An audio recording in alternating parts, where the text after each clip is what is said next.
Oh. Voilà, nous sommes à notre direct live. Juste rapprocher un peu la caméra. On va copier le lien, on va le partager. On va copier le lien, on va le partager.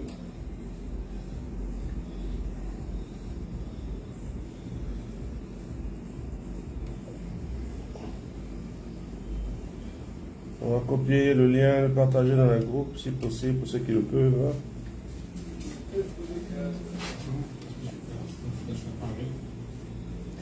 Je viens pour t'adorer, prosterner à tes pieds. Je viens pour te dire, je viens pour te dire que tu es mon Dieu, le véritable Dieu, celui qui ne change pas, celui qui était, qui est et qui vient, notre Seigneur, Fils du roi, des rois. Voilà, nous partageons ensemble ce direct qui va nous permettre de comprendre des choses que nous n'avions pas compris. C'est ça, non? C'est eux, non? C'est ça, oh. Voilà. En réalité, c'est compliqué. En réalité, c'est compliqué. Quand je dis en réalité, c'est compliqué, je parle du salut du monde. Le salut du monde est compliqué. Parce que le salut du monde passe par la vérité. Et la vérité a été déformée. Et donc aujourd'hui, on a des pseudo-vérités qui sont sur toute la terre. Ce qui fait qu'au finish, selon les prophéties, Dieu va enlever son peuple pour partir. Dieu même a créé la terre, mais il enlève son peuple pour partir. Parce que la terre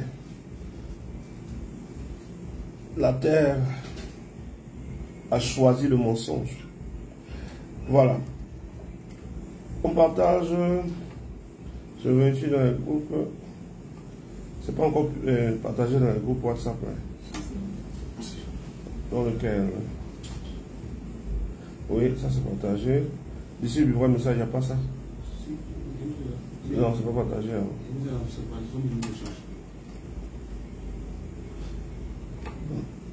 D'ici le vrai message. Je viens de mettre.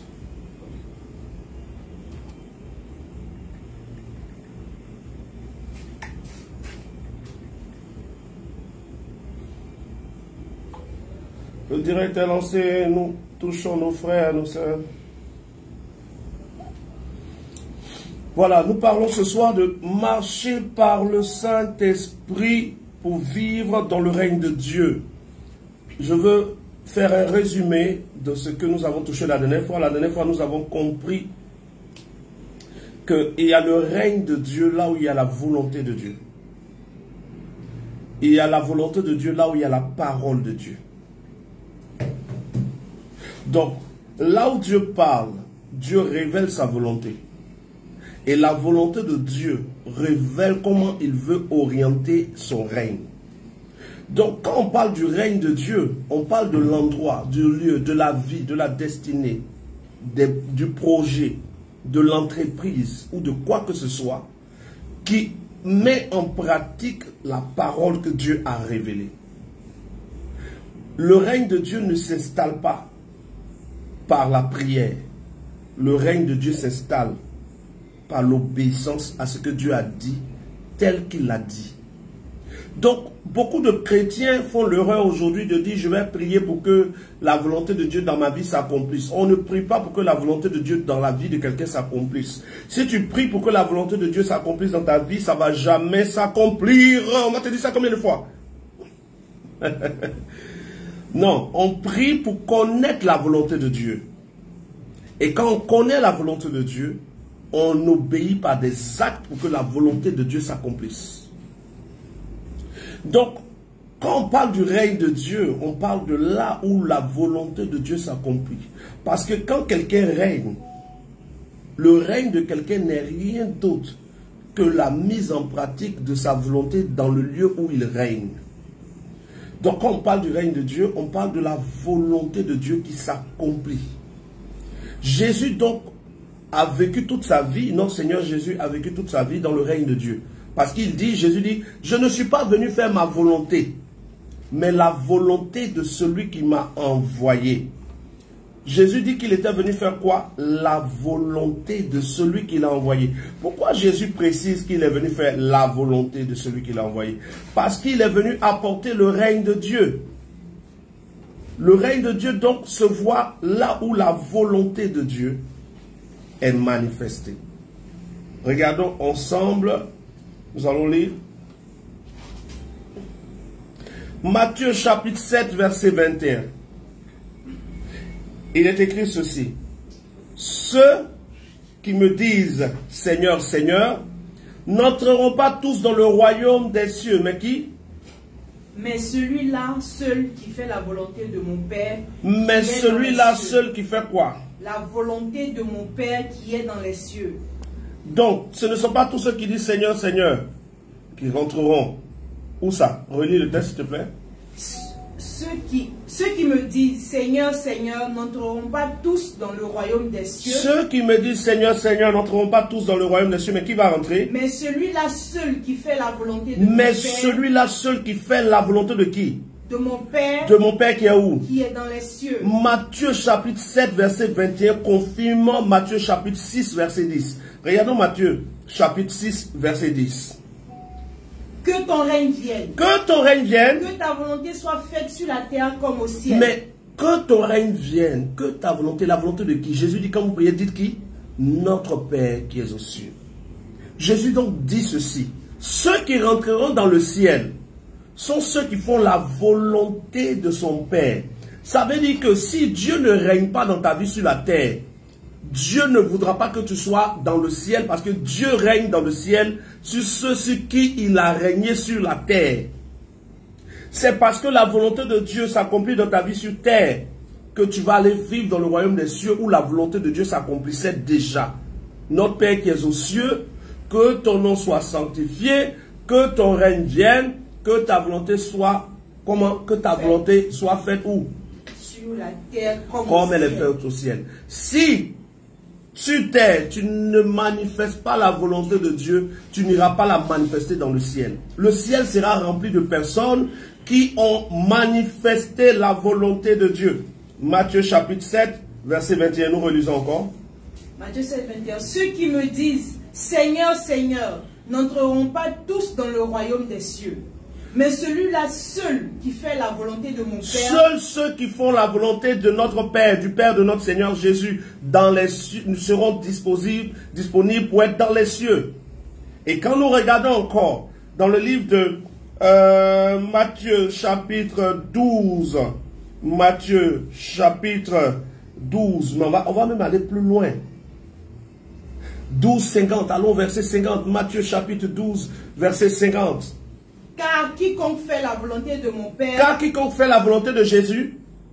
De mon Père. De Jésus. De mon Père. De mon Père. Jésus dit quiconque fait la volonté. Ce n'est pas la volonté de Jésus qu'on fait. On fait la volonté de Jésus parce que Jésus même faisait la volonté de son Père. Car quiconque fait la volonté de mon Père qui est dans les cieux, celui-là est mon frère et ma soeur et ma mère. Jésus est donc notre frère lorsque nous faisons la volonté de son Père.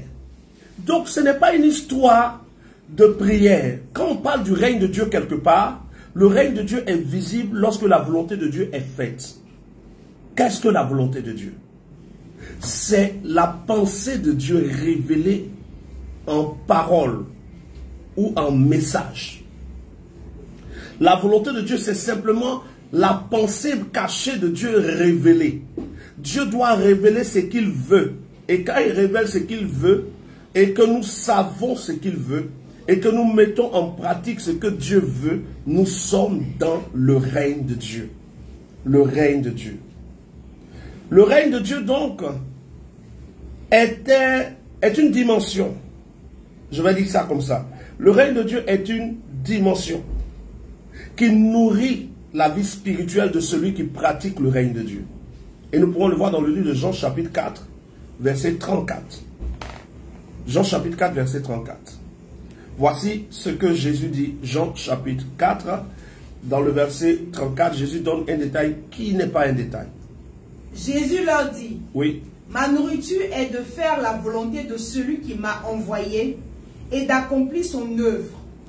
Ma nourriture est de faire la volonté de celui qui m'a envoyé et d'accomplir son œuvre. Voici donc, quand nous prenons Jean chapitre 4, verset 34, Jésus dit, ma nourriture est de faire la volonté de qui? Celui qui m'a envoyé. Et d'accomplir son œuvre. Nous pouvons maintenant faire le résumé total du direct passé. Dans le direct passé, je vous ai défini le règne de Dieu. Je vous ai dit que le règne de Dieu, c'est où s'accomplit la volonté de Dieu. Et je vous ai dit que la volonté de Dieu ne s'accomplit pas là où il n'y a pas sa pensée ou sa parole. Or, dans le Notre Père, il est dit, Notre Père qui es aux cieux, que ton nom soit sanctifié, que ton règne vienne, que ta volonté soit faite sur la terre comme elle est faite dans les cieux. Ensuite, il dit bien, quand vous allez regarder plus tard, regardons dans Matthieu chapitre 6, à partir du verset 9 à 10. Nous allons vérifier ensemble pour ne pas que vous loupiez cette partie de ce message, une partie très importante sur comment marcher par le Saint-Esprit et vivre dans le règne de Dieu. Matthieu 6, verset 9. Voici donc comment vous devez prier. Oui. Notre Père qui es aux cieux. C'est commencer par quoi? Notre Père ou votre Père. Notre Père. Qui parle ici? Jésus parle et Jésus ne dit pas votre Père, mais Jésus dit notre Père. Parce que le Père dans les cieux est aussi le Père de notre Seigneur Jésus. Jésus n'est pas le Père. Jésus est le Fils de Dieu et notre Père dans les cieux est le Dieu créateur. On y va? Notre Père, oui, qui es aux cieux, qui es aux cieux, que ton nom soit sanctifié, que ton nom soit sanctifié, que ton règne vienne, que ton règne vienne, que ta volonté soit faite sur la que terre, ta volonté soit faite sur la terre comme au ciel. Donne-nous aujourd'hui notre pain quotidien. Faisons une pause. Donne-nous aujourd'hui notre pain, quoi? Quotidien. Jean chapitre 4, verset 34, Jésus leur dit, ma nourriture est de faire la volonté de celui qui m'a envoyé.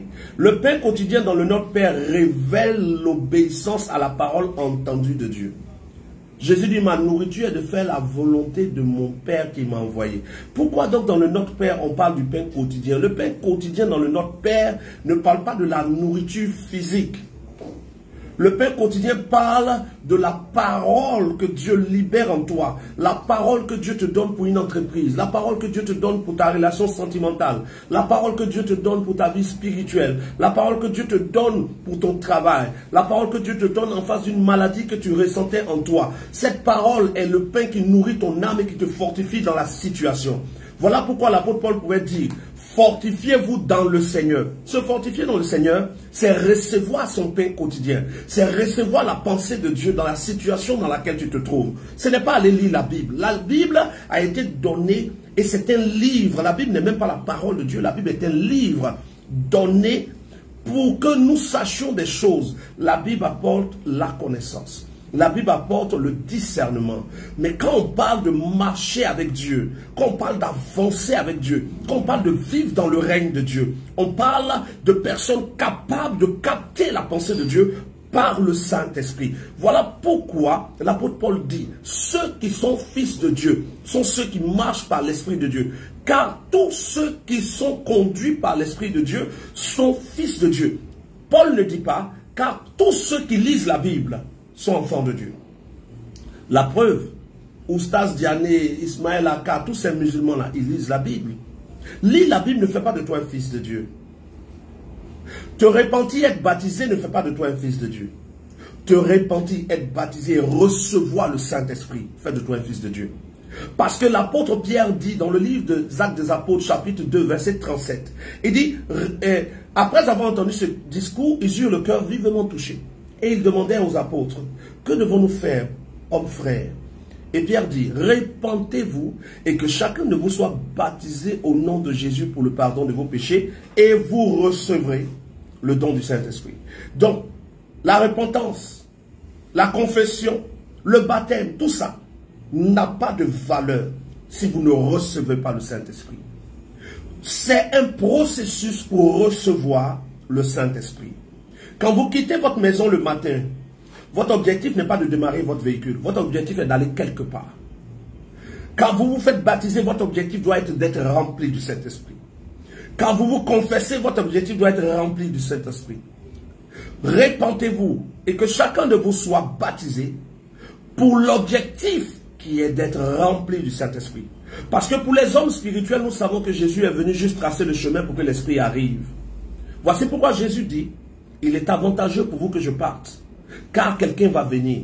Jésus n'a pas annoncé la Bible, Jésus a annoncé le Saint-Esprit.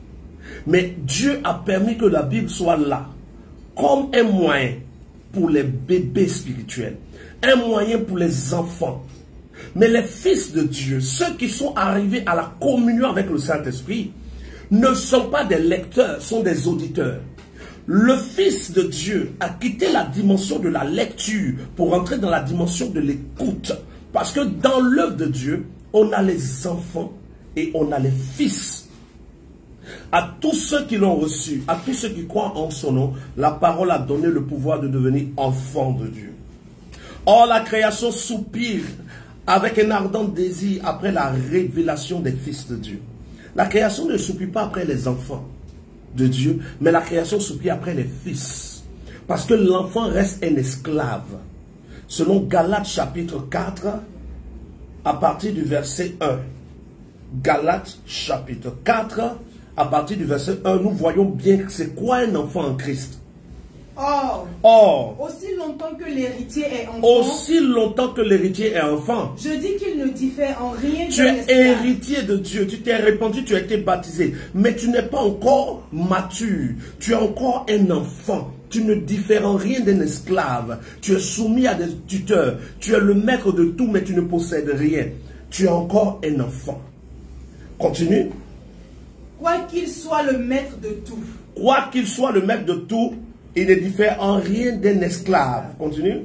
Mais il est sous des tuteurs. Il est sous des tuteurs et des administrateurs. Jusqu'au temps marqué par le Père. Jusqu'au temps marqué par le Père. Quel est le temps marqué par le Père? C'est le temps où tu quittes la dimension des enfants pour rentrer dans la dimension des fils. Comment est-ce que nous allons voir ça? Regardons dans 1 Corinthiens chapitre 13. 1 Corinthiens chapitre 13. Regardons la dimension, comment on quitte la dimension des enfants. 1 Corinthiens chapitre 13. Quand je parlais... Verset 1. Verset 1. Quand je parlais la langue des hommes et des anges... Non, verset 11, pas 1. 1 Corinthiens 13, verset 11. Lorsque j'étais enfant... Je parlais comme un enfant. Je parlais comme un enfant. Je pensais comme un enfant. Je pensais comme un enfant. Je raisonnais comme un enfant. Je raisonnais comme un enfant. Lorsque je suis devenu homme... Lorsque je suis devenu mature... J'ai fait disparaître ce qui était de l'enfant. J'ai fait disparaître ce qui était de l'enfant. Parce que l'enfant, étant héritier, ne reçoit aucun héritage. Aussi longtemps que l'héritier est enfant, il ne diffère en rien d'un esclave. Tu es propriétaire de tout, mais tu ne peux rien avoir. Et il faut quitter la dimension des enfants pour devenir un fils, c'est-à-dire un enfant qui est passé de l'enfantillage à la maturité. Aussi longtemps que quand j'étais enfant, je parlais comme un enfant. Un enfant, c'est qui? C'est celui qui parle à la surface de ce qu'il voit. Un enfant voit, l'apôtre Paul qui dit, je ne permets pas à la femme de parler dans l'assemblée. Et l'enfant qui n'est pas encore mature spirituellement, qui n'est pas un fils, va te dire, aucune femme ne peut évangéliser. Une femme ne peut pas prêcher. Pourtant, l'apôtre Paul n'a pas dit, je ne permets pas à la femme de prêcher. Il dit, je ne permets pas à la femme de parler. Il y a une différence entre parler et prêcher. Quelle est la différence entre parler et prêcher? Parler, c'est selon soi-même dire quelque chose. Prêcher, c'est avoir un message de Dieu qu'on libère. Donc Paul disait, je ne permets pas à la femme de parler selon son propre intérieur. Si elle veut parler, qu'elle parle chez elle. Mais Paul n'empêchait pas la femme de prophétiser. Parce que c'est Dieu qui parle par elle. Quand Dieu parle par une femme, elle a le droit de parler. Quand une femme parle d'elle-même, elle doit se taire. Et l'enfant, les enfants spirituels n'ont rien compris. Ceux qui n'ont pas encore été matures ont une mauvaise compréhension. Eux, ils disent, il est écrit, il est écrit. Mais les fils, ceux qui ont changé le raisonnement, ceux qui ont quitté la dimension des raisonnements terre à terre et très bas, sont allés à un autre niveau. Et on parle de dans Romains chapitre 8. Regardons Romains chapitre 8. Romains le chapitre 8. Romains chapitre 8. Je laisse juste le temps à chacun de trouver. Verset 19. Aussi la création attend tel avec un ardent désir la révélation des enfants de Dieu. Des fils de Dieu. La révélation des fils de Dieu. Pourquoi la création n'attend pas la révélation des enfants de Dieu? Parce que l'enfant ne manifeste pas la nature de son père. L'enfant est encore au niveau des raisonnements, des conflits, des on m'a pas aimé, je suis venu à l'église, on m'a mal parlé. Pourquoi celui-là m'a regardé comme ça? Les comportements des enfants, c'est les critiques, les murmures. Dans ta vie, quand tu murmures, tu es toujours en train de critiquer. Tu es toujours en train de dire, tel ne m'aime pas, tel même, ils ont apprécié, lui là m'a pas apprécié. Tu es encore un enfant, tu n'es pas encore mature.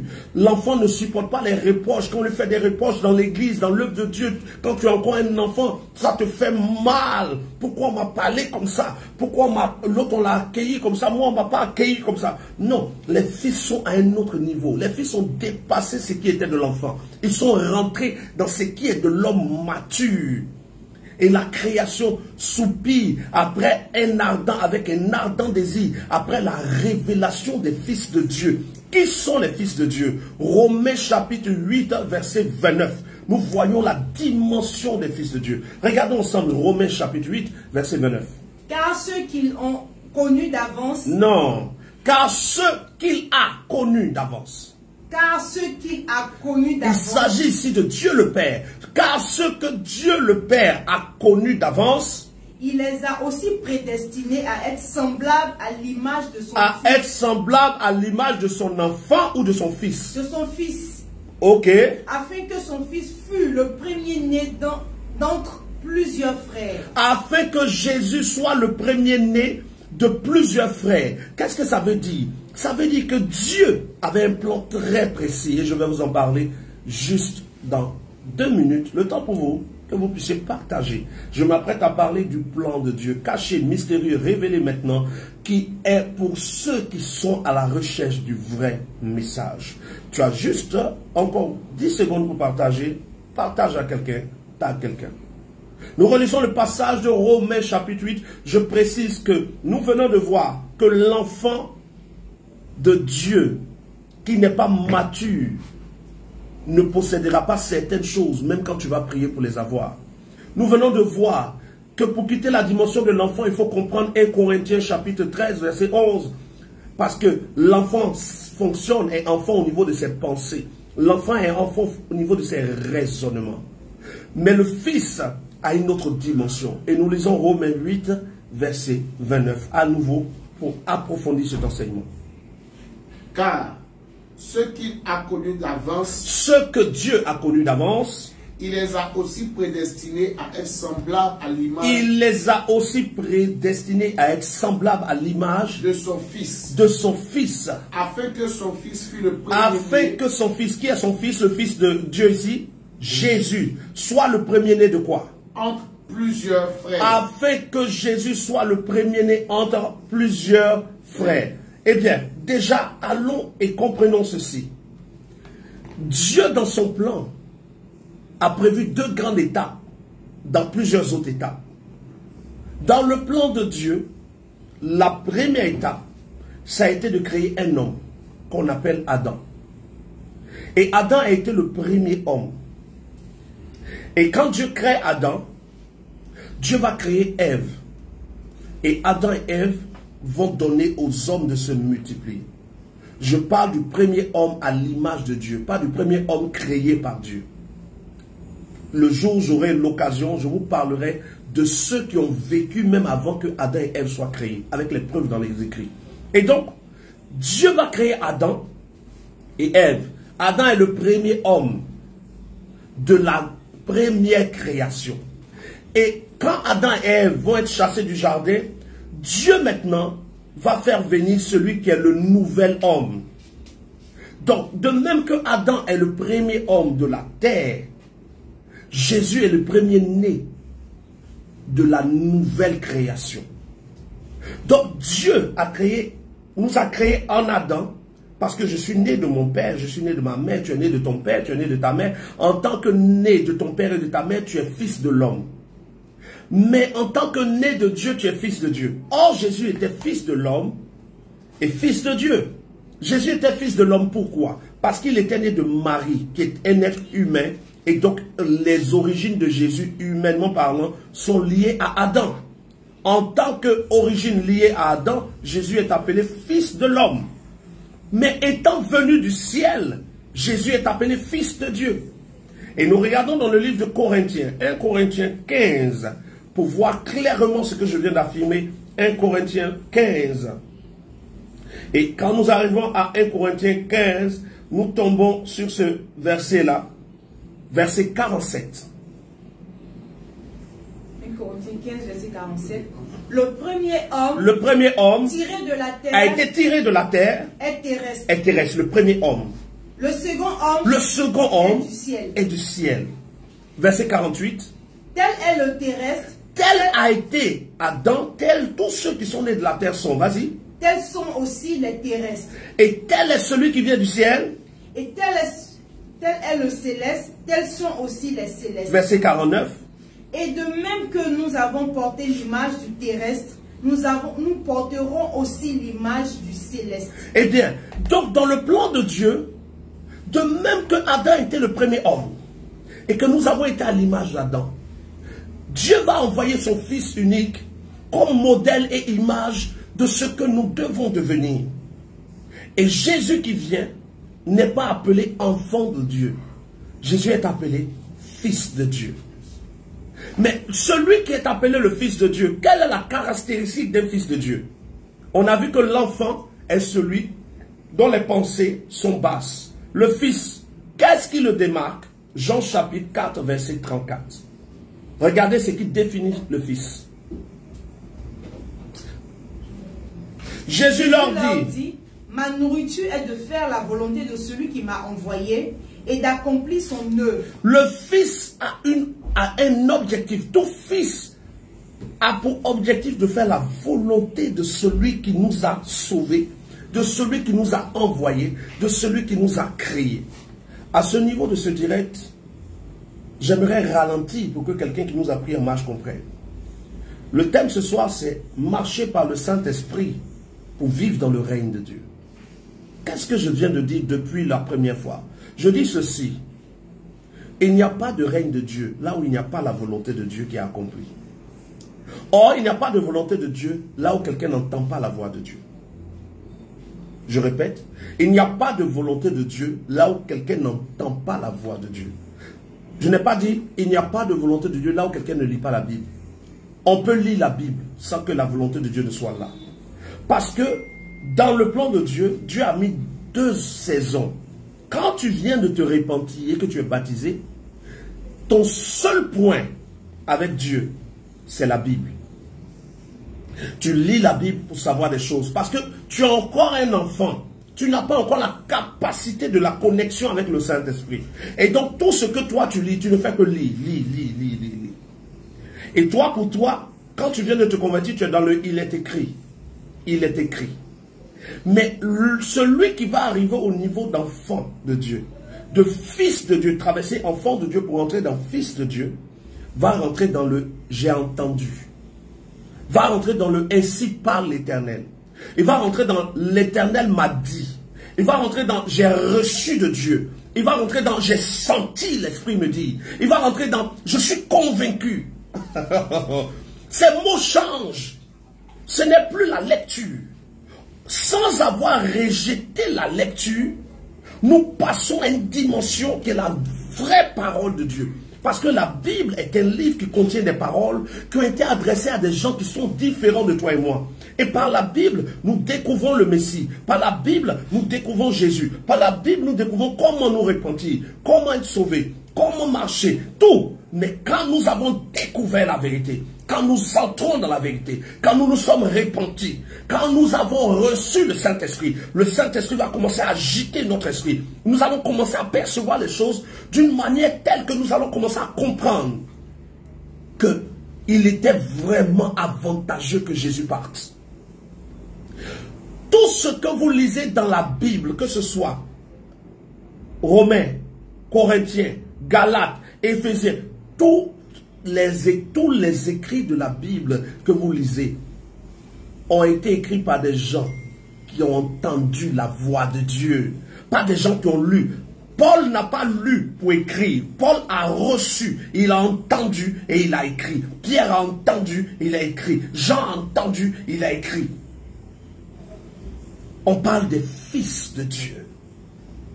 Comment est-ce que Abraham est devenu le père de la foi pendant qu'au temps d'Abraham, il n'y avait pas de livre? Quel est le livre que Abraham lisait pour marcher avec Dieu? Il n'y avait aucun livre. Quel est le livre que Adam et Ève ont lu pour savoir ce que Dieu voulait d'eux et ce que Dieu ne voulait pas? Parce que le règne de Dieu vient là où Dieu dit quelque chose. Le règne de Dieu vient là où quelqu'un accomplit la volonté de Dieu. Voilà pourquoi la prière du Notre Père dit: Notre Père qui es aux cieux, que ton règne vienne par ta volonté qui est faite. Et pour que ta volonté soit faite, donne-nous notre pain quotidien. Donne-moi la pensée que tu as pour moi. Dis-moi quelque chose dans mes affaires. Dis-moi quelque chose de ma vie sentimentale. Dis-moi quelque chose pour mon voyage. Dis-moi quelque chose pour mon ministère. Parle-moi. Je ne suis pas Paul. Je ne suis pas Jean. Je ne suis pas Jacques. Je ne suis pas Barthélemy. Je suis Guillaume Kofi. J'ai ma vie en 2023 différente de la vie de ceux-là. Mais toi, tu es le même hier, aujourd'hui, éternellement. Dis quelque chose pour moi maintenant. On parle de dimension de fils de Dieu. Et Jésus dit dans Jean chapitre 10, mes brebis entendent ma voix. Parce que pendant que Jésus disait cela, il était devant ses brebis. Et l'apôtre Paul dit, tous ceux qui sont conduits par l'Esprit de Dieu sont fils de Dieu. Dans quelle Bible est-ce que tu vas lire le nom d'une femme que tu aimes et pouvoir dire, la Bible dit que je dois la prendre? La Bible ne te donne pas la femme avec qui tu dois être. La Bible ne te donne pas le travail avec lequel tu dois marcher. La Bible ne te donne pas le nom de tes partenaires. La Bible ne te donne pas les quartiers où tu dois aller rendre visite. La Bible ne te dit pas qui tu dois saluer et qui tu ne dois pas saluer. Mais il y a une personne, une connexion que Dieu nous donne, qui est appelée la dimension des fils de Dieu, qui est la dimension du Saint-Esprit. Qui fait que le ciel n'est plus un mystère. La pensée de Dieu n'est plus mystérieuse. Parce que Dieu nous la révèle.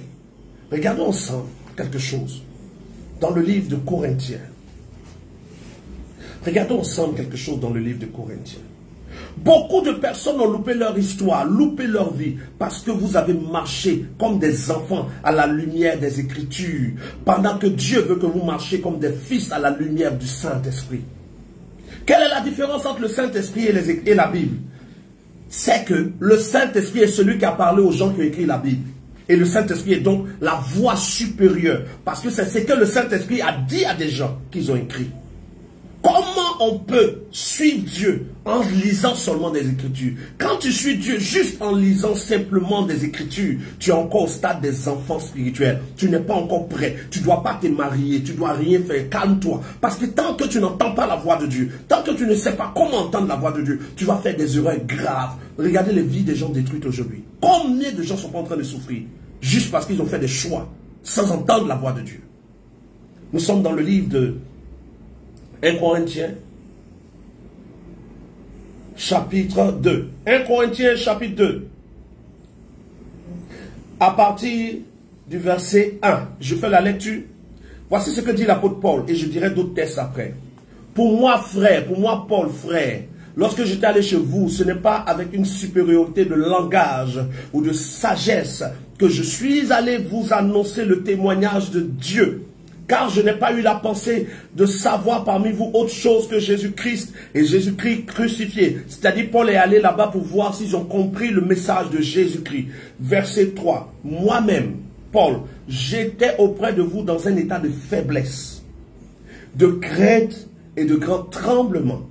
Et ma parole et ma prédication ne reposaient pas sur les discours persuasifs de la sagesse humaine. Je ne vous ai pas parlé en regardant ce que les hommes pensent, en regardant aux circonstances humaines, en regardant aux esprits humains. Non, mais sur une démonstration d'Esprit Saint et de puissance. Paul ne prêchait pas en s'appuyant sur la Bible.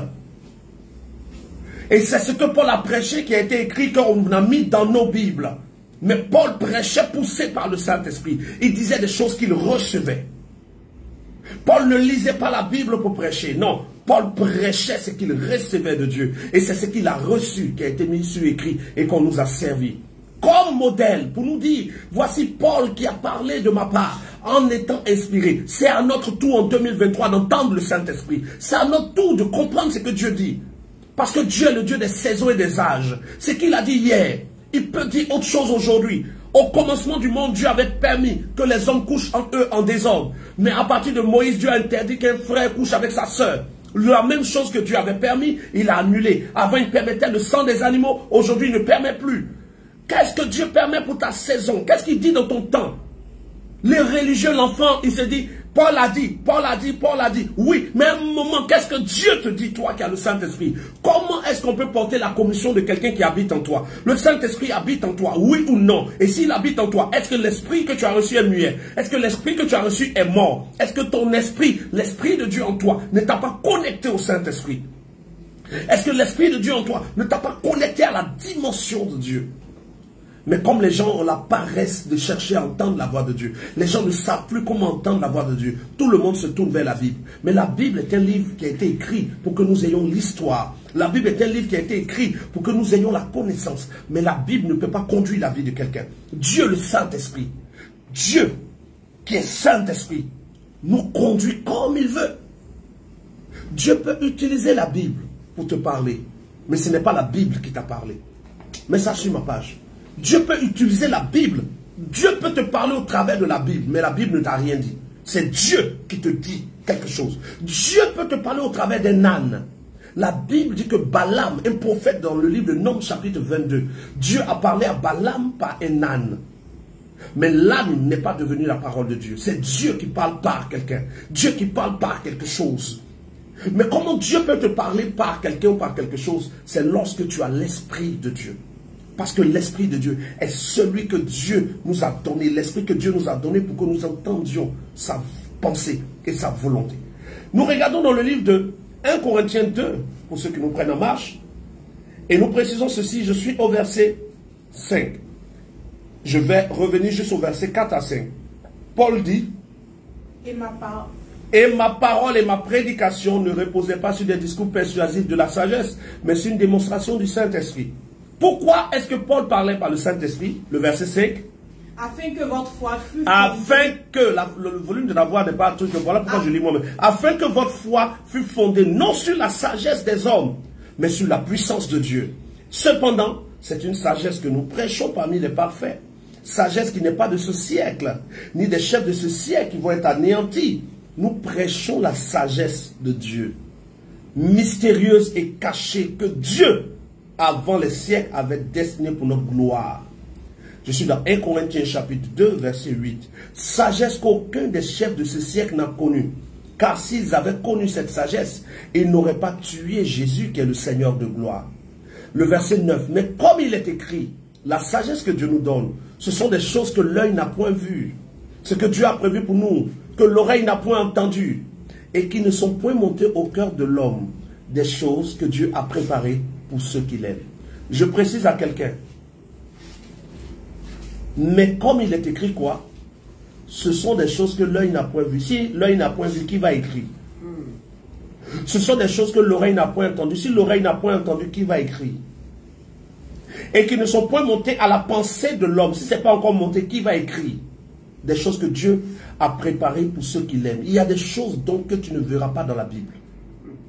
Il y a des choses que la Bible ne peut pas t'apporter. Voilà pourquoi Jésus dit dans le livre de Jean 14, quand le Saint-Esprit viendra, il vous conduira dans toute la vérité. Pourquoi il précise toute la vérité si la Bible a déjà toute la vérité? Parce que la Bible n'a pas toute la vérité. La Bible a une portion de vérité. Et la plus grande vérité, et la seule vérité même que la Bible comporte réellement, c'est que Jésus-Christ est le sauveur du monde. Et son message est le vrai message qui apporte le salut. Parce que beaucoup d'autres choses qui sont dans la Bible sont parfois des pensées humaines. Regardons ensemble le livre de Jean chapitre 21. Jean chapitre 21. Au cas où vous voyez que je parle vite, vous me précisez, s'il vous plaît. Jean chapitre 21, verset 25. Il est écrit ceci. Jésus a encore fait beaucoup d'autres choses. Jésus a encore fait beaucoup d'autres choses. Si on les écrivait en détail, Si on les écrivait en détail, je ne pense pas que le monde même pu contenir les livres qu'on écrirait. donc on n'a pas tout écrit de ce que Jésus a fait. Jésus sait qu'on n'écrira pas tout de ce qu'il a fait et dit. Et Jésus dit, il est avantageux pour vous que je parle. Quand le Saint-Esprit viendra, lui, il vous conduira dans toute la vérité. Et à un moment de l'évangile, Jésus a dit ceci. J'ai encore beaucoup de choses à vous dire, mais vous ne pouvez pas les supporter maintenant. Vous ne pouvez pas les supporter maintenant. J'ai encore beaucoup de choses à vous dire, mais vous ne pouvez pas les supporter maintenant. Mais quand il sera venu, l'Esprit de vérité, il dira ce qu'il aura entendu. Il vous annoncera les choses à venir. Hein? Nous sommes dans le livre de Jean chapitre 16, verset 12. J'ai encore beaucoup de choses à vous dire. J'ai encore beaucoup de choses à vous dire. Mais vous ne pouvez pas les porter maintenant. Vous ne pouvez pas les porter maintenant. Verset 13. Quand le consolateur sera Quand venu, le Saint-Esprit sera venu, l'Esprit de vérité, l'Esprit qui vous dira la vérité, il vous conduira dans toute la vérité. il vous conduira dans toute la vérité. Pourquoi on précise toute la vérité? Parce que la Bible n'a pas toute la vérité. Dans la Bible, il y a des choses dont on n'a jamais entendu parler. Il y a des choses que la Bible ne dit pas. Mais quelqu'un viendra. Lui, il nous conduira dans toute la vérité. Quand tu es encore bloqué seulement sur le « il est écrit », tu es encore un enfant. Mais quand tu commences à entendre la voix de Dieu, tu apprends à comprendre comment Dieu parle. Tu rentres dans la dimension des fils de Dieu. Et quand tu arrives dans la dimension des fils de Dieu, il peut arriver que Dieu te parle par la Bible. Mais la source qui te permet d'entendre Dieu, quels que soient les endroits, c'est le Saint-Esprit que tu as reçu. Quand il sera venu, il vous conduira dans toute la vérité. Qu'est-ce que je suis en train de dire? Je suis en train de dire que celui qui ne marche pas par le Saint-Esprit ne peut pas marcher dans le règne de Dieu. Celui qui n'est pas rempli du Saint-Esprit ne peut pas marcher bien dans le règne de Dieu. Adam et Ève n'avaient pas la Bible. Adam et Ève n'avaient aucun livre, mais ils marchaient dans le règne de Dieu. Le jour où ils ont désobéi, ils sont sortis du règne de Dieu. Abraham n'avait aucun livre, mais Abraham est appelé l'homme selon la foi. Est appelé le père de la foi. Comment un homme peut être appelé le père de la foi sans la parole de Dieu? Or, la foi vient de ce qu'on entend, oui ou non? Regarde avec moi Romains chapitre 10, verset 19.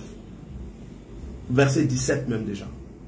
Regardons, la foi vient d'où? Abraham est appelé le père de la foi. Et sur quelle base Abraham est appelé le père de la foi? Ainsi la foi vient de ce qu'on entend, et ce qu'on entend vient de la parole de Christ. Reprends. Ainsi la foi vient de ce qu'on entend, et ce qu'on entend vient de la parole de Christ. Reprends encore. Ainsi la foi vient de ce qu'on entend, et ce qu'on entend vient de la parole de Christ. Maintenant, regardons. La foi vient de ce qu'on entend. On est d'accord. La foi ne vient pas de ce qu'on lit. Ce n'est pas parce que tu lis la Bible que tu as la foi. La foi vient de ce qu'on entend. Tu ne peux pas marcher dans le règne de Dieu en lisant simplement la Bible. Non. Tu as besoin d'être rempli du Saint-Esprit. Et le Saint-Esprit va choisir quel moyen il utilise pour te parler. Le Saint-Esprit peut te parler par la Bible. Mais la Bible ne devient pas la parole de Dieu. C'est le Saint-Esprit qui est la parole qui te parle. Le Saint-Esprit peut te parler par un ami. Le Saint-Esprit peut te parler par un film. Il peut te parler par un songe. Il peut te parler par une vision. Et si tu es dans une communauté où l'homme de Dieu a une bonne connexion avec Dieu, quand tu iras au culte, chaque fois que l'homme de Dieu va parler, le Saint-Esprit va te parler.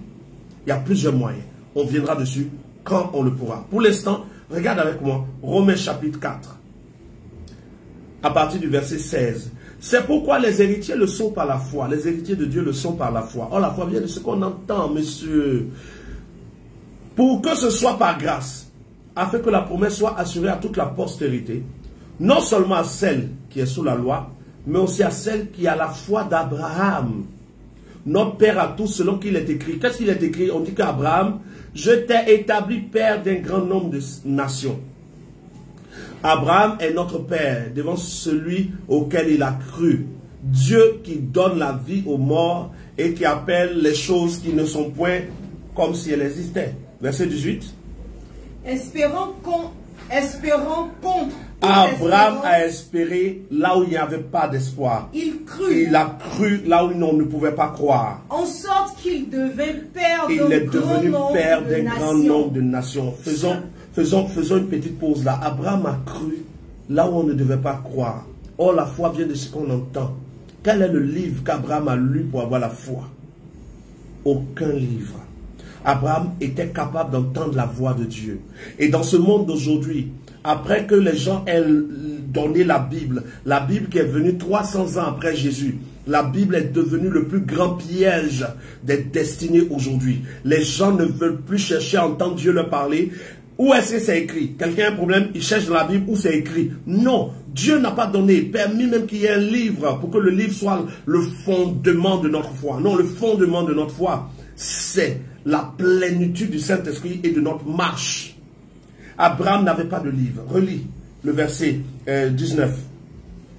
Et sans faiblir dans la foi, Sans faiblir dans la foi. il ne considéra point que son corps était déjà usé. Verset 20. Il ne douta point par incrédulité au sujet de la promesse. Oui ou non? Oui. Promesse de Au Dieu. sujet de la promesse, comment? Promesse de Dieu. Il ne douta point au sujet de la promesse. Abraham donc a reçu des promesses sans avoir un livre à lire. Abraham ne lisait dans aucun livre, mais Dieu lui a fait des promesses. Qu'est-ce qui fait que Dieu a fait des promesses à Abraham? Hébreux chapitre 11. Regardons ensemble Hébreux, le chapitre 11, et vérifions si ce que je dis est écrit. Verset 33.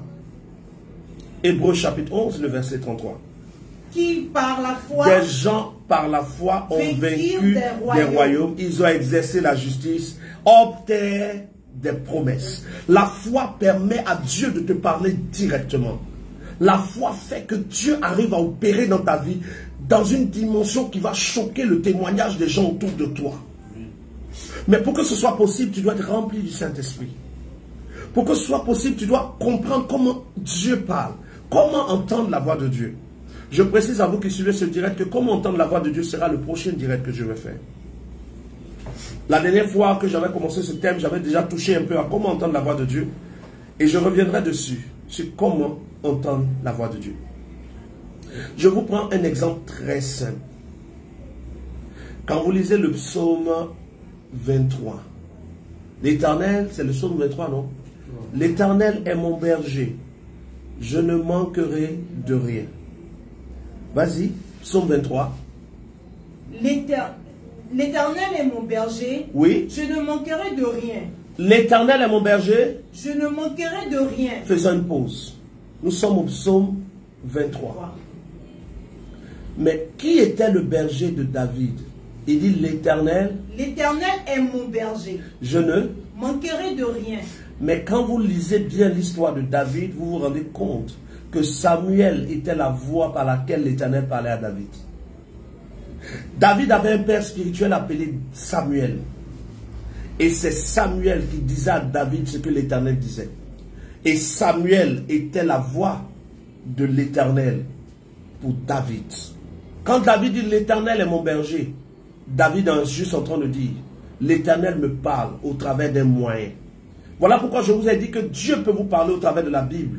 Dieu peut vous parler au travers de moi. Dieu peut vous parler au travers d'un songe, d'une vision. Mais moi, quand Dieu passe par moi pour te parler, je ne deviens pas la parole de Dieu. Quand Dieu passe par la Bible pour te parler, la Bible ne devient pas la parole de Dieu. La Bible reste un livre important pour nous, mais ce n'est pas la parole de Dieu. Moi, je peux être un serviteur important dans ta vie, mais je ne deviens pas la parole de Dieu.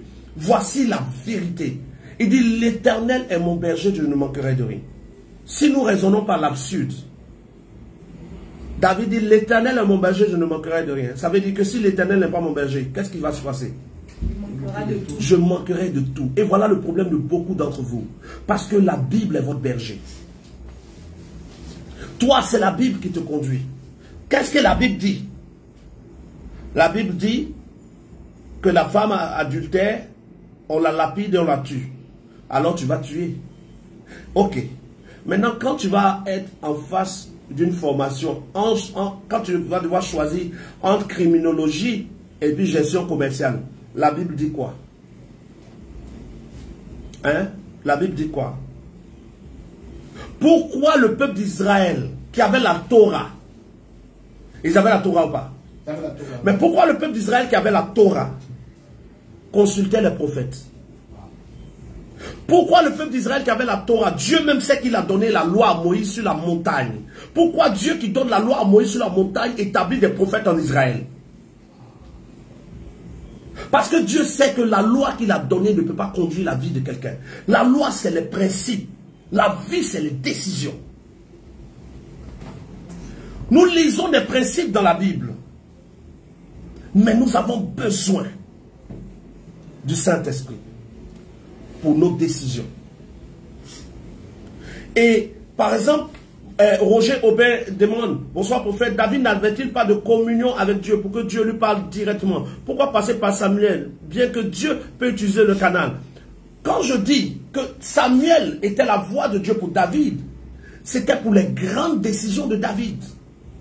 Il y a des décisions de David dans lesquelles David parlait à l'Éternel. Mais quand vous allez bien lire les psaumes de David, vous allez voir que c'est rare que David dit « Tu m'as parlé ». C'est rare. Vous allez trouver, je ne sais même pas si vous allez trouver un passage où David parle avec l'Éternel. Mais vous allez voir Samuel donner à David les directives importantes de sa vie. Et nous sommes dans ce cas-là dans l'Ancien Testament, Roger Aubin-Nguesso. Mais dans le Nouveau Testament, Dieu va te parler toi-même. Si tu es rempli du Saint-Esprit, tu as besoin d'une communion pour entendre Dieu te parler. Sauf que dans la dispensation de la grâce, Dieu ne te dira pas tout. À cause de l'humilité. Dieu permettra forcément qu'il y ait quelqu'un quelque part qui ait un message pour toi. Quelqu'un auquel tu vas te soumettre pour évoluer plus vite. On appelle ces personnes-là les voix de Dieu pour nous. C'est pour cela que dans Deutéronome 28, Moïse dit, si tu écoutes la voix de l'Éternel ton Dieu, la voix de l'Éternel ton Dieu que je te prescris, aujourd'hui. Donc, comprenez ça bien. Il dit, l'Éternel est mon berger, je ne manquerai de rien. Mais vous allez vous rendre compte qu'en Israël, toutes les décisions de David, il dépendait de son père, il dépendait de Samuel, il dépendait des prophètes.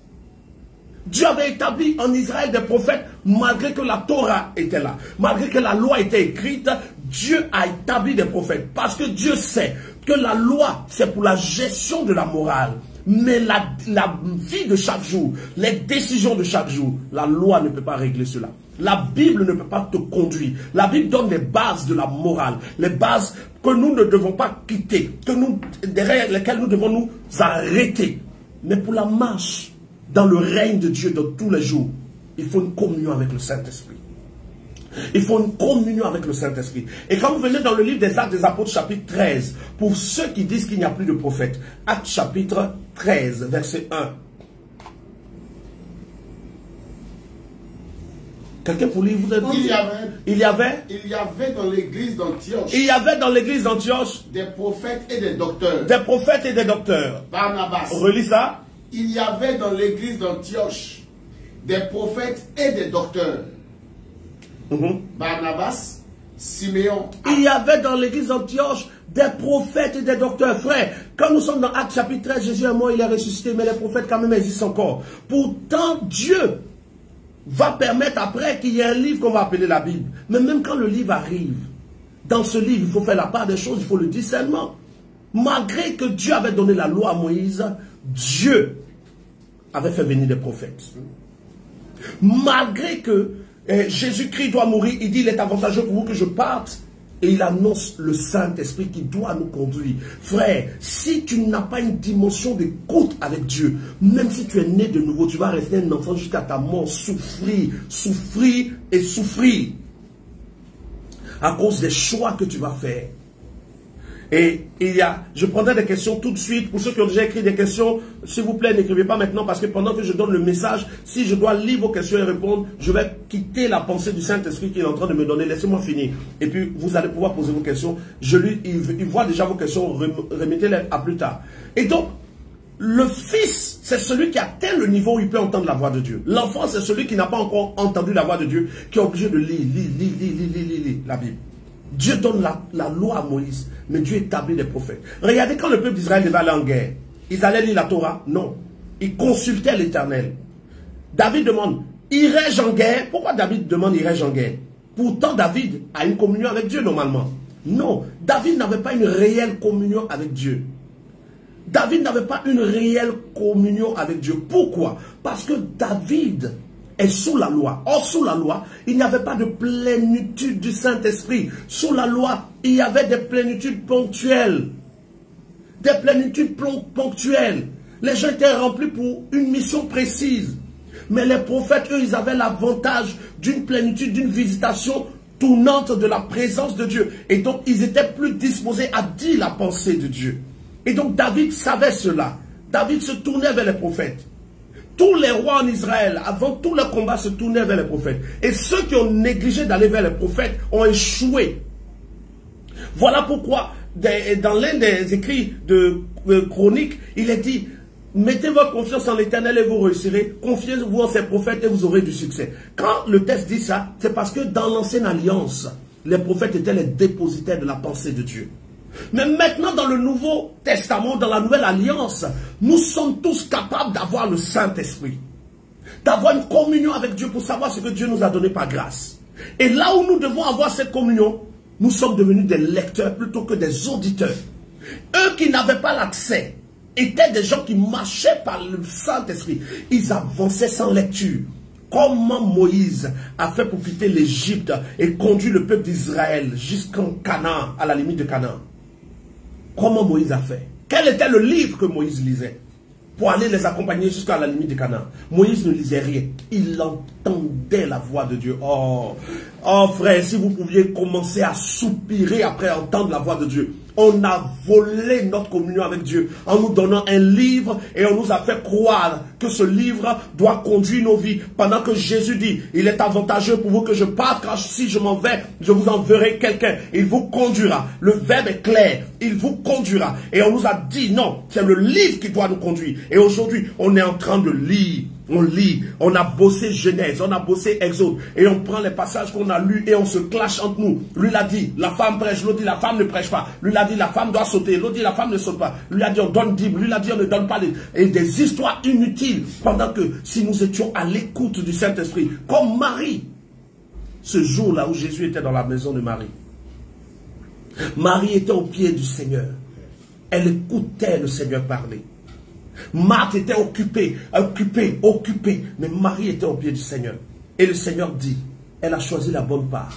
Parce que la vraie dimension d'un fils de Dieu, c'est l'écoute. Un fils de Dieu doit connaître la dimension de sa vie. Parce que chaque fils de Dieu a un point minimum de connexion avec Dieu et a 7 points maximum de connexion. Chaque fils de Dieu. Je vous cite quelques points de connexion. Le premier point de connexion entre quelqu'un qui est né de Dieu et Dieu, ton premier point de connexion, c'est le canal par lequel Dieu te fait connaître que Jésus est Seigneur. C'est ton premier point de connexion. C'est-à-dire que si c'est par quelqu'un que Dieu est passé pour que toi, tu saches et que ton cœur commence à croire au message de Jésus, cette personne devient le premier point de connexion Dieu et toi, la première voix de Dieu pour toi. Cette voix de Dieu pour toi peut après changer. Mais là où tu te trouves là, ce sera d'abord ça. Le premier point de connexion pour quelqu'un, c'est qui te prêche. Qui prêche devant toi. Parce que la voix de Dieu est certifiée d'avance. Quand le message est public, les voix de Dieu ou la voix de Dieu que tu entends de façon privée a besoin de discernement plus grand que la voix de Dieu que tu entends de façon publique. Donc là où tu pries, là où tu vas prêcher, là où on te prêche là, la parole que tu entends est le premier point de contact entre Dieu et toi. Et ce point de contact là est déterminant. Parce que quand toi tu arrives nouvellement, le premier point de contact, celui qui parle là, tu dois vérifier ce qu'il dit. L'importance du discernement de la Bible. On lit la Bible pour avoir le discernement comme je l'ai dit. Maintenant, pendant que tu l'écoutes parler et que tu vois que c'est Dieu qui parle et que tu obéis, Dieu déclenche en toi d'autres points de connexion. Dans ces autres points de connexion, tu vas avoir les songes, tu vas avoir les visions, Tu vas voir les fois où Dieu va passer par la Bible pour te parler. Tu vas voir les fois où Dieu ne passe même pas par des hommes ni par la Bible, mais où des anges même descendent et viennent jusqu'à toi. Tu ne crois pas ça? Les anges même viennent. Hier, par exemple, j'ai eu la visite de 2 anges. Mais tu les vois, mais pas avec tes yeux physiques. Tu les vois. Et donc, comprenez qu'il y a différentes dimensions. Je pense que les prochaines directs, comme je dis, je toucherai à comment entendre la voix de Dieu. Et ce samedi-là, j'organise un programme, samedi à partir de 17 h. Le thème du programme, c'est la révélation sur l'ange qui venait remuer l'eau du temps de Jésus. C'est le samedi à partir de 17 h, hein, à Angré, Carrefour Mahou. Parce que trop d'enfants de Dieu souffrent pendant que l'eau a été remuée. Mais qu'est-ce que ça signifie, l'ange remuer l'eau? Qu'est-ce que ça pour nous aujourd'hui? C'est ce qu'on appelle la dimension des fils. Un fils qui vient d'un programme où un autre fils parle est capable d'entendre quelque chose que la Bible ne lui dira pas. Et ce que tu entends est capable de déclencher quelque chose, parce que la foi vient de ce qu'on entend. Or, la foi est capable de déplacer des montagnes. Donc, tu as besoin d'entendre quelque chose qui soit capable de déclencher en toi ce qui déplace la montagne qui est devant toi. Pour le règne de Dieu, il faut la parole de Dieu qui révèle sa volonté et qui apporte son règne. Donc, la parole de Dieu quelque part est ce qui déclenche le règne de Dieu quelque part. S'il y a un homme capable de recevoir cette parole, le règne de Dieu est capable de se déclencher, de se manifester. Juste pour toi, le temps de partager, et je fais un résumé, et on va toucher à 5 points qui vont nous aider à faire le bilan de ce message, parce que aujourd'hui c'est lundi, mon prochain direct normalement ça sera demain. Demain je parlerai des dimensions d'activation de chaque fils. Parce que parmi nous, il y a ceux dont la dimension s'active dans le silence. Votre dimension s'active dans quoi ici? Toi, tu sais déjà ta dimension, comment ça s'active? Et toi? Et toi? Chaque enfant de Dieu, chaque fils de Dieu, chaque enfant de Dieu qui a quitté la dimension d'enfant, qui rentre dans la dimension de fils, a une activation de sa dimension pour être connecté au surnaturel. Il faut que tu trouves dans quelle dimension toi ton surnaturel se déclenche. Parce que Jésus était fils de l'homme et fils de Dieu. En tant que fils de l'homme, tu vis comme tout le monde. En tant que fils de Dieu, il y a un moyen d'entrer dans ta dimension de fils de Dieu. Tu es déjà fils de Dieu, mais il y a un moyen de passer de la dimension de fils de l'homme à fils de Dieu. Hein? Demain, normalement, on va parler de ces différentes dimensions et de comment entendre la voix de Dieu. Voici donc le résumé pour que nous puissions terminer la session de ce soir. Dieu règne. Et Dieu règne dans les cieux. Quand on dit que Dieu règne dans les cieux, ça veut juste dire que sa volonté est faite dans les cieux. Voilà pourquoi dans le nom de Père dit, notre Père qui est aux cieux, que ton nom soit sanctifié, que ton règne vienne, que ta volonté soit faite sur la terre comme elle est faite dans les cieux. Donc dans les cieux, la volonté de Dieu est faite. Voilà pourquoi Dieu règne. Mais sur terre, la volonté de Dieu n'est pas faite. Voilà pourquoi il y a plein de désordre partout. Et là où la volonté de Dieu doit se faire, il faut que sa parole soit libérée et qu'il y ait quelqu'un pour obéir à cette parole. Mais la parole qui doit être libérée par le Saint-Esprit. Voici pourquoi chaque personne, tous ceux qui veulent vivre dans le règne de Dieu, doivent être remplis du Saint-Esprit et savoir entendre la voix de Dieu. Lire la Bible, c'est bon. Connaître la Bible, c'est important. Méditer, c'est super. Mais entendre la voix de Dieu, c'est vital. C'est vital. Voilà. Pour ceux qui ont des questions, c'est maintenant. Vous pouvez poser des questions au plus. Donnez-moi un numéro où quelqu'un peut appeler pour poser une question. Plus 225 07 10. Bon, d'accord, je vous donne. Donnez-moi un numéro. Ils sont en train de me fatiguer ici. Ils disent non, comme le temps a duré, on n'a couper. Comment on n'a coupé? 07 78 18 12 29. 07 78 18 écrit ça en commentaire 12 29. Si tu veux appeler par WhatsApp, ce sera quoi? 07 59 00 00. Mais écrivez ça en message. Maintenant, pour toi qui veux poser une question par écrit, vas-y, tu peux poser ta question. Je cherche mon frère que j'aime bien. Oh là là. N'oubliez pas, pour vous qui qui venez de nous prendre en marche, vous pouvez aimer ma page ou ne pas l'aimer parce qu'il y a des choses que je dis qui peuvent ne pas vous plaire. Mais si vous êtes fils de Dieu, vous n'allez pas d'abord vous étonner de ce que je dis. Vous allez prendre le temps de vérifier. Voilà. Et là, je dis ceci. Le temps est arrivé de vivre dans la dimension des fils de Dieu. Jésus, notre Seigneur, a vécu dans cette dimension. Voilà. Il y a un frère qui a écrit comme question: pourquoi le nom du Père doit être sanctifié? Eh bien, la réponse est dans le livre de Romains chapitre 2. Parce que dans le Notre Père, il est écrit: Notre Père qui es aux cieux, que ton nom soit sanctifié. C'est ça, non? Oui. Eh bien, nous allons comprendre pourquoi le nom de Dieu doit être sanctifié. Nous sommes dans le livre de Romains chapitre 2, verset 24. Romains chapitre 2, verset 24, je réponds au frère qui a comme nom au suivant. Pourquoi le nom du Père doit être sanctifié? Romains chapitre 2, verset 24. Oui. Car le nom de Dieu est à cause de vous blasphémé parmi les païens, comme cela est écrit. Le nom de Dieu est blasphémé parmi les païens. Donc ici, quand on parle du nom de Dieu qui doit être sanctifié, ce n'est pas que le nom de Dieu est souillé. C'est une manière de dire que à cause du comportement de ceux qui disent qu'ils sont fils de Dieu, aujourd'hui les gens ne respectent plus le nom de Dieu. Donc ici, que ton nom soit sanctifié veut dire que ceux qui croient en toi aient des actions pour que les gens te respectent. Voilà. Donc, que ton nom soit sanctifié, c'est dans le sens de respecter notre Dieu. Parce que si nous qui disons que nous sommes fils de Dieu, nous avons de mauvaises actions, de mauvais comportements, Romains chapitre 2, verset 24, est dit: car le nom de Dieu est à cause de nous. Si nous vivons mal, si nous nous comportons mal, le nom de Dieu sera blasphémé parmi les païens.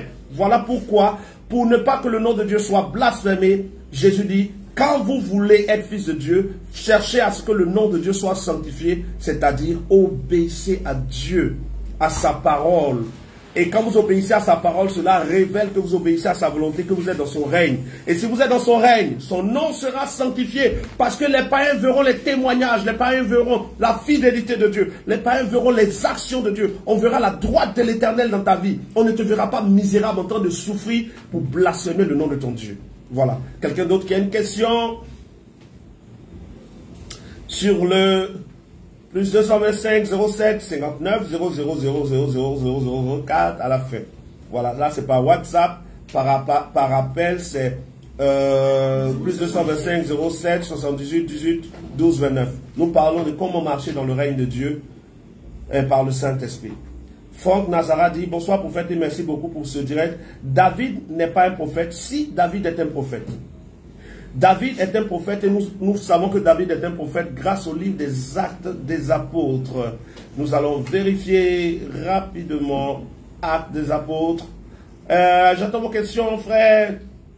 J'aime beaucoup la partie des questions parce que beaucoup d'hommes de Dieu se cachent derrière des choses. Non, ça c'est un mystère. Il n'y a pas de mystère. Pose ta question. Si je n'ai pas la réponse, c'est que je ne connais pas. Sinon, la réponse existe. Nous sommes dans Actes des Apôtres, Actes chapitre... donne-moi un temps, les publicités là sont en train de me fatiguer. Voilà. Actes chapitre 2, verset 30. On regarde Actes chapitre 2, verset 29 à 30.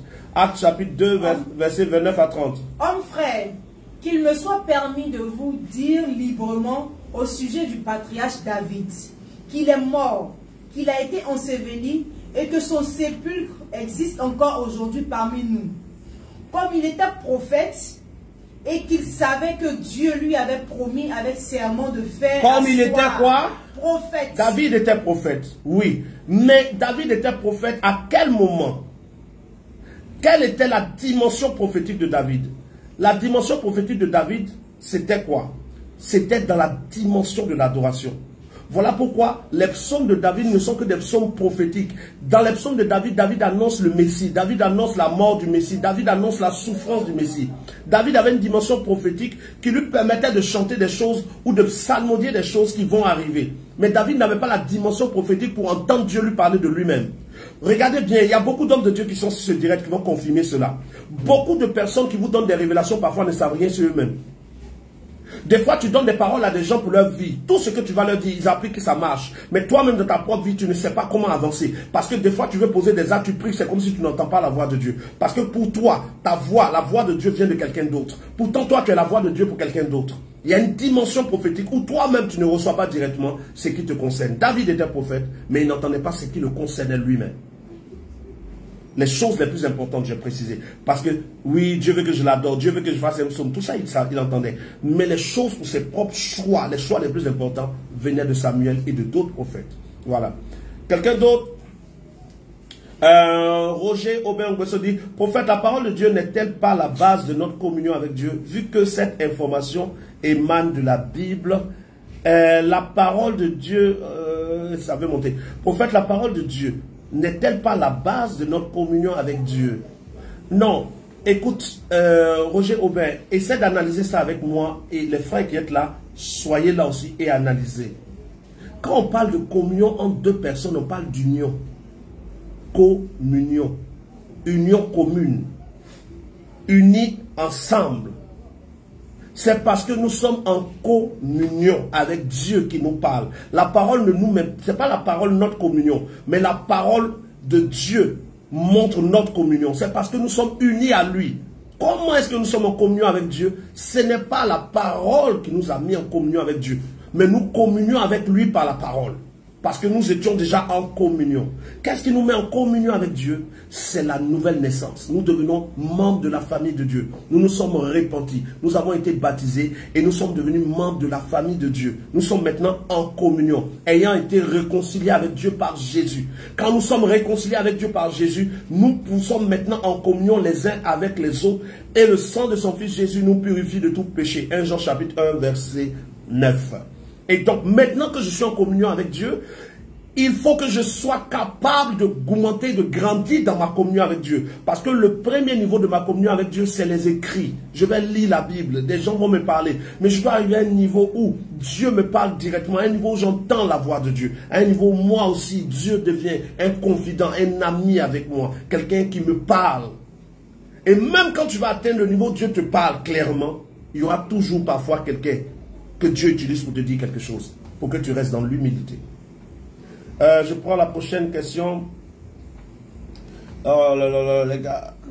Je vois. Aidez-moi vous si vous êtes là. C'est ça le problème. Je suis direct. On est beaucoup ici. Hein. Regardez les gars, on est beaucoup ici. Hein. Ils sont assis là comme ça. C'est comme s'ils sont venus de manière inutile. Ils voient les questions qui défilent. Ils ne vont pas me faire les captures. Hein. Je suis obligé de chercher les questions moi-même et je réponds. Plus de 4 personnes ne vont pas me faire les captures pour m'envoyer, pour que moi-même, pardonnez-vous qui êtes sur le direct là, s'il y a une question capturée, envoyez-moi par WhatsApp, c'est que mon numéro de WhatsApp là, je vais regarder, j'ai servi mon père rapidement, je n'ai pas encore mangé où je suis là. Allez, je regarde une prochaine question. Comment activer la dimension d'un fils de Dieu? Pour activer la dimension d'un fils de Dieu, j'en parlerai demain. Demain, mon thème c'est comment entendre la voix de Dieu et comment activer la dimension de chaque fils de Dieu.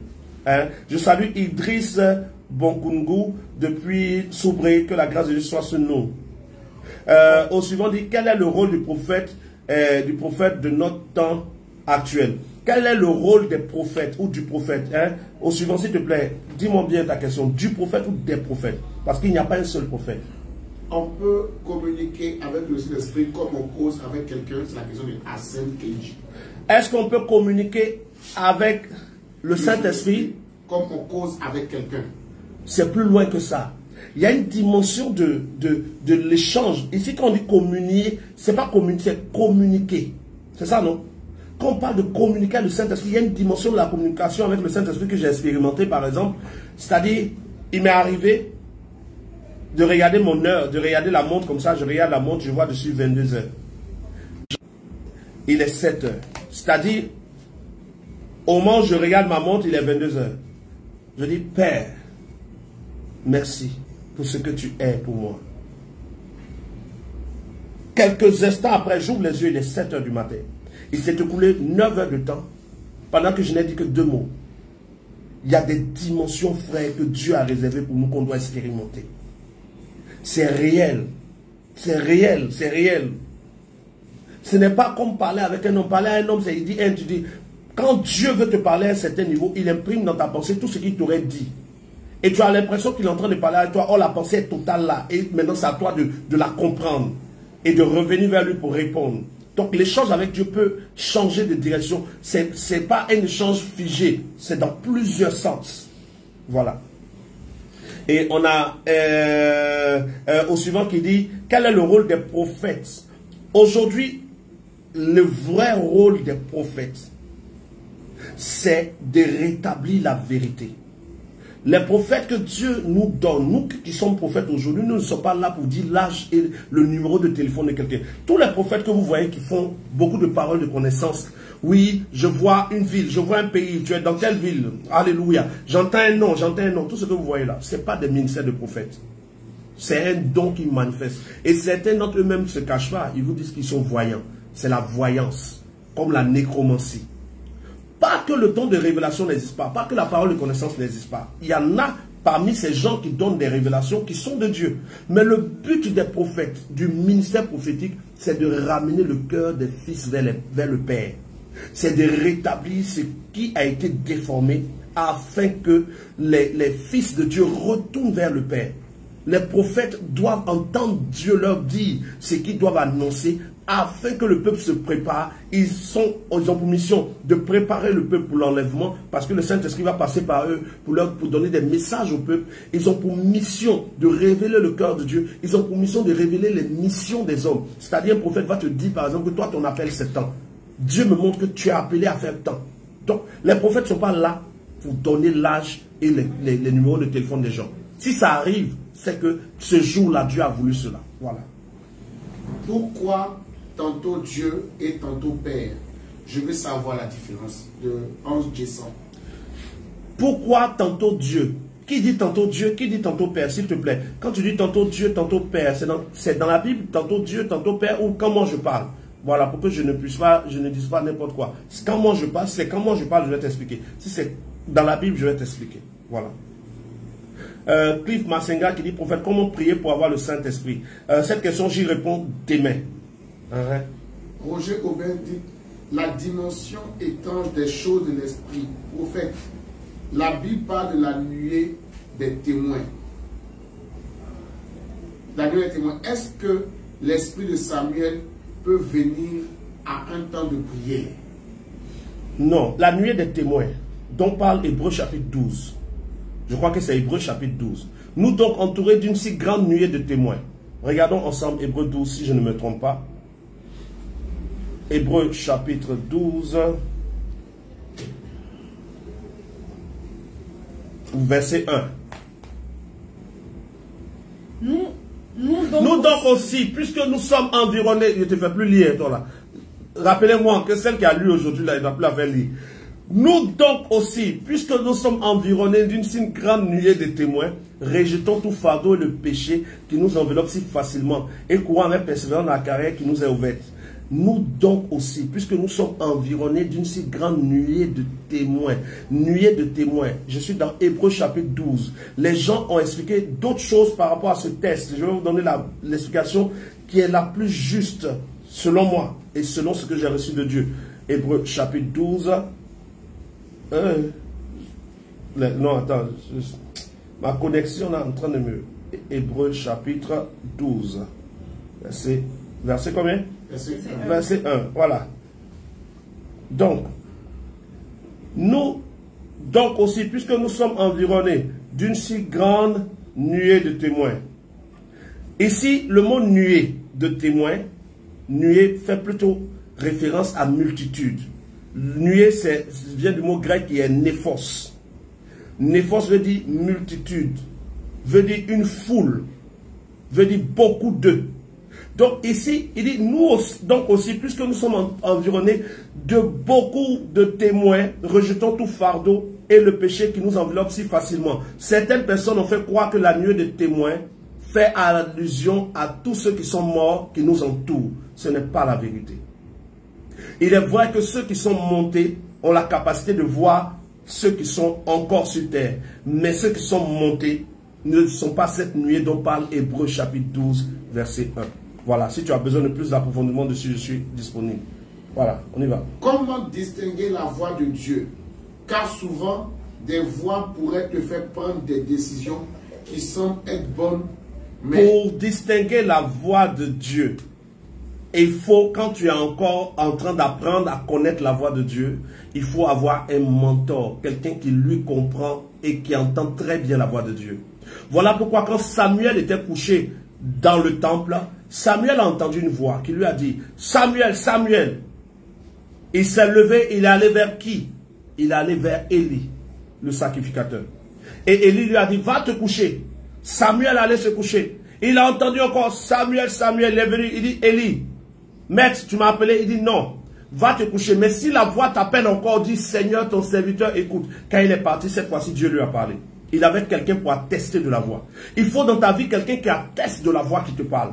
Parce qu'on a trop de voix dans ce monde spirituel, trop d'esprits impurs qui veulent prendre la place dans vos vies. Vous devez donc avoir un discernement très aiguisé. Et comme on n'est jamais sûr, voilà l'importance des pères spirituels. Voilà pourquoi David aussi avait Samuel dans sa vie. Il faut quelqu'un à qui tu dis, j'ai entendu tant.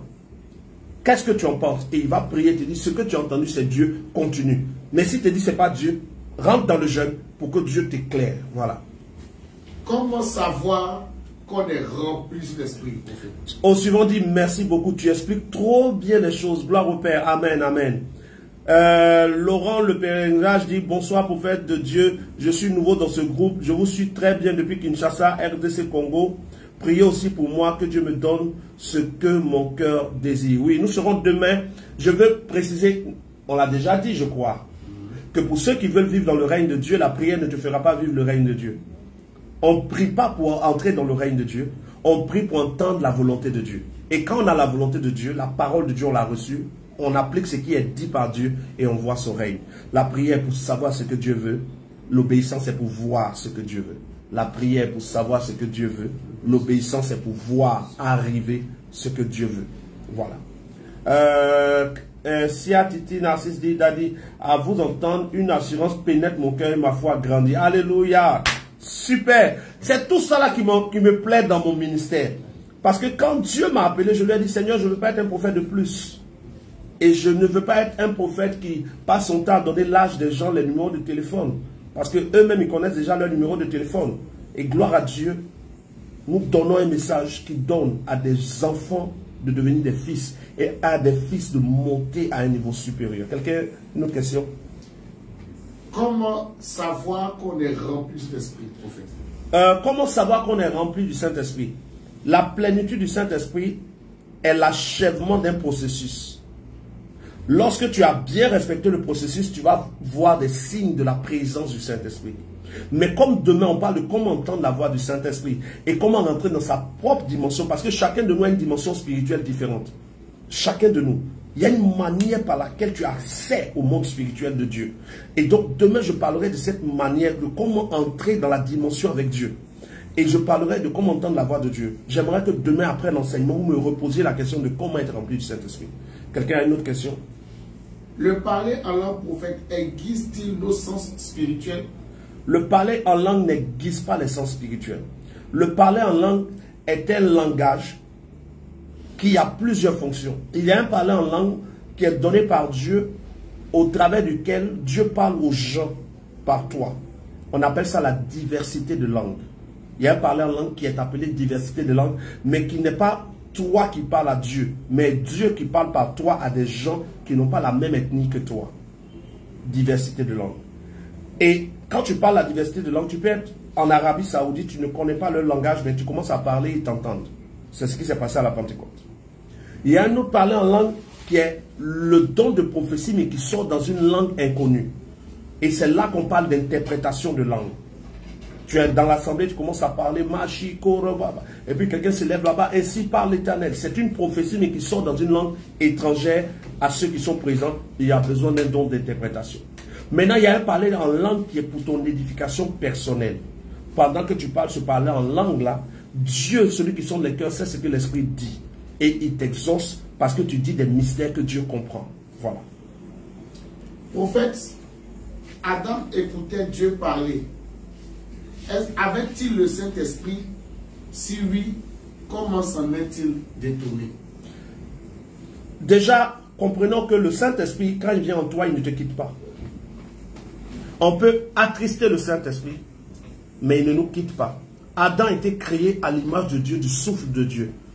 Et donc, Adam ne s'est pas détourné de sa nature. Adam s'est détourné de la parole qu'il avait reçue. Donnez-moi juste une minute. S'il te plaît, Fouba, recense des questions pour moi. J'arrive. Je vais arrêter.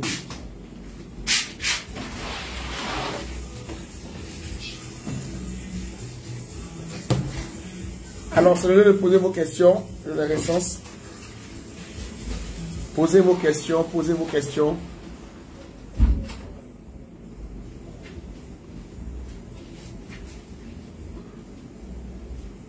Voilà, posez vos questions, posez vos questions. C'est aussi le moment pour vous de partager, Cet enseignement qui a été donné par notre Père spirituel ce soir est vraiment exceptionnel. Et c'est un enseignement de haute qualité, un enseignement de très très haute qualité.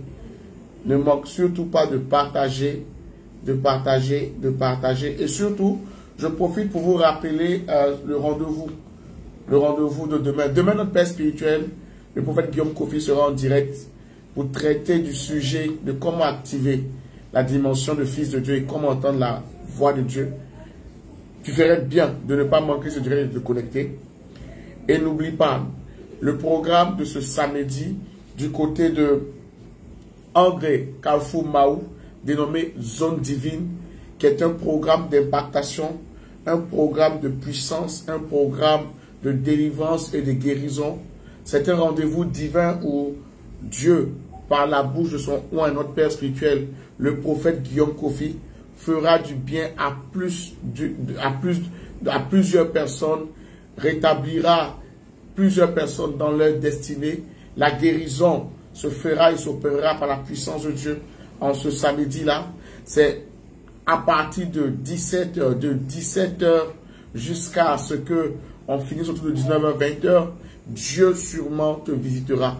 Pour tous ceux qui sont loin, pour tous ceux qui sont à l'extérieur, ne manquez surtout pas de vous connecter parce que ce programme sera projeté en direct. Mais pour toi qui as la possibilité de venir, ne manque pas de venir. Pour tous ceux qui veulent se renseigner, pour savoir où se trouve l'assemblée dans laquelle l'homme de Dieu opère, ne manquez pas d'appeler ou d'envoyer un WhatsApp au plus 225 07 78 18 12 29.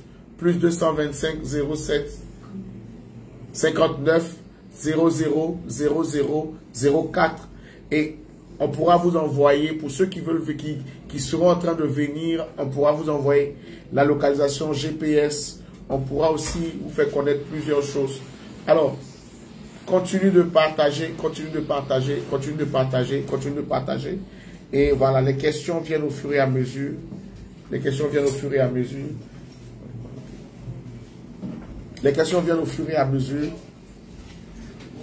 C'est lui aussi de rappeler que l'homme de Dieu a une page, sinon une communauté WhatsApp, pour tous ceux et toutes celles qui aiment la vérité. Tu as sûrement entendu les directs qui se font ici. Tu as entendu plusieurs choses qui ont été dites dans les directs. Et tu veux encore approfondir, poser des questions pour approfondir. L'homme de Dieu a un groupe, une communauté WhatsApp au sein de laquelle il y a des conversations spirituelles qui vraiment changent de destinée. Tu peux intégrer ce groupe. Si tu n'y es pas encore, intègre ce groupe. Et pour intégrer ce groupe, envoie un WhatsApp au plus 225 07 59 00 00 04. Dieu vous bénisse. Ich bin Reda. Voilà, je peux avoir les différentes questions. Le parler en langue prophète existe-t-il au sens spirituel? J'ai répondu à ça tout de suite. Adam et Ève, Adam écoutait Dieu parler. Oui, et à quel moment a-t-il perdu? Oui. Écoutez-moi bien, je vais vous expliquer. Quand vous êtes conduit par le Saint-Esprit, quand le Saint-Esprit commence à vous parler, si ce que le Saint-Esprit vous dit, vous n'obéissez pas, sa fréquence pour vous parler diminue. On appelle ça éteindre l'esprit. Éteindre l'esprit, c'est ne pas obéir à ce que le Saint-Esprit te met à cœur, au point où le Saint-Esprit ne te parle plus. Parce que Dieu parle aux obéissants. Écoutez-moi bien. Il y a des choses que Dieu, quand Dieu commence à vous parler, au début, il ne vous parle pas de choses compliquées. Il va te pousser, par exemple, à dire à quelqu'un, répands-toi. Il va te pousser, par exemple, à prendre un jeûne. Au début, c'est des impulsions. Ce n'est pas d'une voix, mais au début, c'est comme des convictions. Tu es là et puis tu sens qu'il faut prier. Tu sens qu'il faut jeûner. Tu sens qu'il faut te lever à telle heure. Tu sens que c'est des choses comme... tu as l'impression que tu as une volonté de faire quelque chose, pendant qu'en fait, ce n'est pas toi qui as cette volonté, c'est lui. Mais au fur et à mesure que ça grandit, ça va devenir comme une voix, jusqu'à devenir une communion vraiment très forte. Et Adam avait cette communion avec Dieu. Il entendait Dieu lui parler. Mais pendant qu'Adam entendait Dieu lui parler, à un moment, entre ce que Dieu dit et ce qu'il pense, Adam choisit ce qu'il pense. Voilà pourquoi l'apôtre Paul dit, marchez par l'esprit afin de ne point accomplir les désirs de la chair. Ça veut dire quoi? Même quand tu marches par le Saint-Esprit, c'est-à-dire quand tu marches par la pensée ou la parole que Dieu te dit, il faut éviter de rentrer dans toi-même ta pensée. Parce que marcher par ta propre pensée, c'est marcher par la chair. Marcher par la parole de Dieu, c'est marcher par l'esprit. Et donc Adam, entre marcher par l'esprit et marcher par la parole, Adam choisit de marcher. Entre marcher par l'esprit et marcher par ses pensées, Adam choisit ses propres pensées. Et Dieu donc lui a dit, comme tu veux marcher dans tes pensées, moi je n'avance pas avec ceux qui marchent dans leurs pensées. Moi je suis le maître, je dis et tu fais. Voilà. Donc Adam, à un moment, a été retiré parce qu'il a choisi de marcher dans ses propres pensées. Voilà. Prophète, à part le parler en langue, comment savoir que l'on a reçu le Saint-Esprit? Le parler en langue n'est pas la preuve d'avoir reçu le Saint-Esprit. La preuve d'être rempli du Saint-Esprit, ce n'est pas le parler en langue. C'est un faux évangile qu'on nous avait servi dans le temps. Et beaucoup sont tombés dans ce piège. Au point où des gens qui ne parlaient pas en langue ont cru qu'ils n'avaient pas le Saint-Esprit, et des gens qui parlaient en langue ont cru qu'ils avaient le Saint-Esprit. Or, plusieurs de ceux qui parlaient en langue étaient des fois possédés d'esprit de python, et certaines personnes étaient remplies du vrai Saint-Esprit sans parler en langue. Et les gens ont fait croire cela pour déformer la vérité de notre Père qui est dans les cieux. Je vais vous montrer un passage qui prouve que tous ne parlent pas en langue. Regardons ensemble dans le livre de Corinthiens. Le parler en langue n'est pas la preuve. 1 Corinthiens 12, verset 30. Tous ont-ils le don des miracles? Est-ce que tous ont le don des miracles? Tous ont-ils... Non. Non. Tous? Tous ont-ils le don des guérisons? Non. Tous parlent-ils en langue? Non. Tous interprètent-ils? Non. Continue. Aspirez aux dons les meilleurs. Aspirez aux dons les meilleurs. Et je vais encore vous montrer... Le parler en langue n'est pas la preuve de la plénitude du Saint-Esprit. Et donc pourquoi à la Pentecôte ils ont parlé en langue? Parce que la prophétie, les prophéties annonçaient que le jour de l'Éternel serait un jour où toutes les nations seraient réunies. Dans l'Ancien Testament, il était écrit, voici le jour de l'Éternel, le jour grand de l'Éternel, et en ce jour-là, toutes les nations seront réunies. Maintenant, si le jour de l'Éternel, toutes les nations seront réunies, quel est le don que Dieu devait manifester? Eh bien, le parler en langue. Parce que toutes les nations ne parlaient pas la même langue. Il utilise donc ce don, le jour de la Pentecôte, pour que ceux qui étaient là comprennent le message dans leur propre langue. Voici pourquoi le parler en langue a été le premier don manifesté. Parce que toutes les nations se trouvaient ce jour-là en Israël. Mais tous ne parleront pas en langue jusqu'au retour de Jésus. Certains n'auront jamais l'occasion de parler en langue. Et l'apôtre Paul même dit qu'il préfère plus prier avec son intelligence que prier en langue. Voilà. Donc, le parler en langue n'est pas le signe de la plénitude du Saint-Esprit.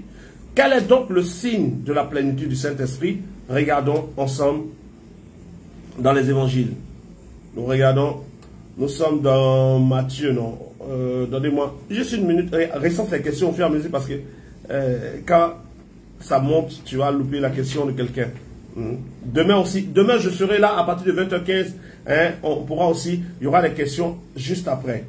Voilà, nous sommes à Matthieu chapitre 7. Matthieu chapitre 7, verset 17. Matthieu 7, 17.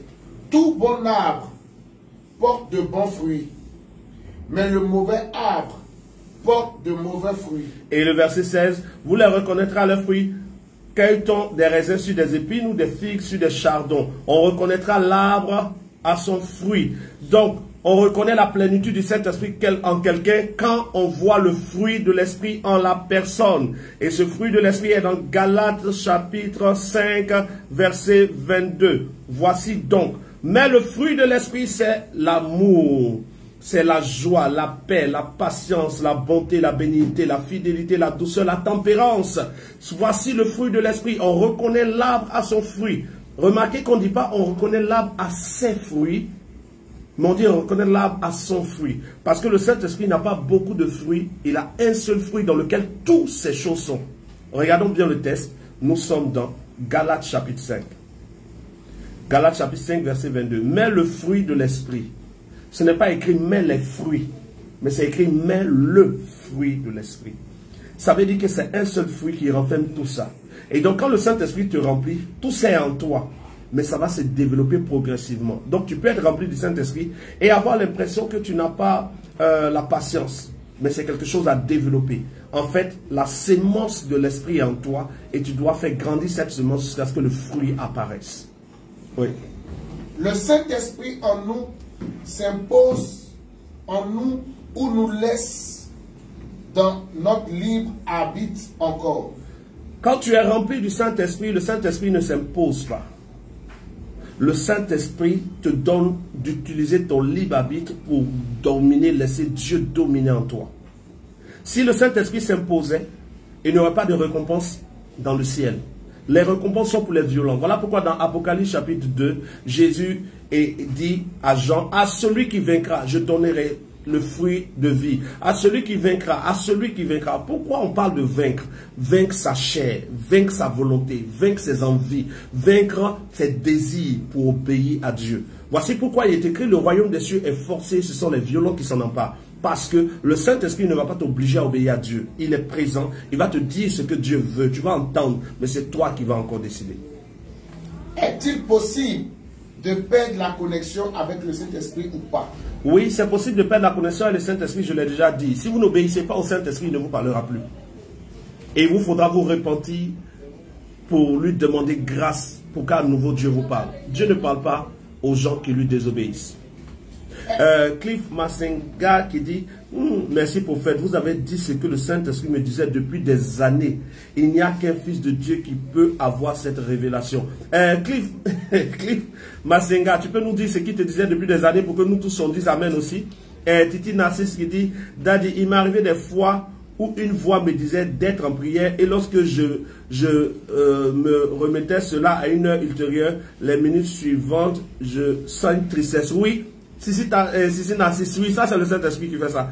C'est-à-dire, tu sens qu'il faut prier et tu dis j'ai regardé le film d'abord. Quand le film va finir, quand le film finit, tu es triste parce que tu sens que Dieu n'est pas content.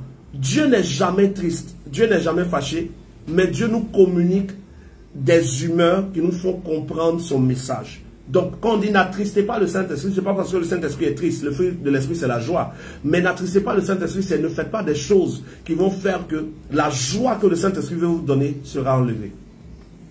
Est-ce qu'un homme qui a reçu le Saint-Esprit peut-il être encore condamné à cause de ses péchés? Est-ce qu'un homme qui a reçu le Saint-Esprit peut être condamné à cause de ses péchés? Aucune personne qui a été déjà remplie du Saint-Esprit ne peut être condamnée à cause de ses péchés. Pourquoi? Parce que la base du salut, ce n'est pas... on est sauvé par grâce. Qu'est-ce que la grâce? La grâce ne vient pas d'un homme, mais vient de Dieu, qui décide de faire grâce. On ne se sauve pas, c'est Dieu qui nous sauve. Maintenant, quand je reçois le Saint-Esprit selon Actes chapitre 15 verset 8, la présence du Saint-Esprit en toi est le témoignage de Dieu qu'il a vu ta décision de le suivre. Car le Saint-Esprit nous a été donné comme un témoignage, aussi bien qu'à ceux qui étaient juifs. Actes chapitre 15 verset 8. Maintenant, quand le Saint-Esprit vient en toi comme un témoignage, le Saint-Esprit doit te faire grandir dans la marche avec Dieu, de telle sorte que tu quittes la dimension des enfants pour entrer dans la dimension des fils.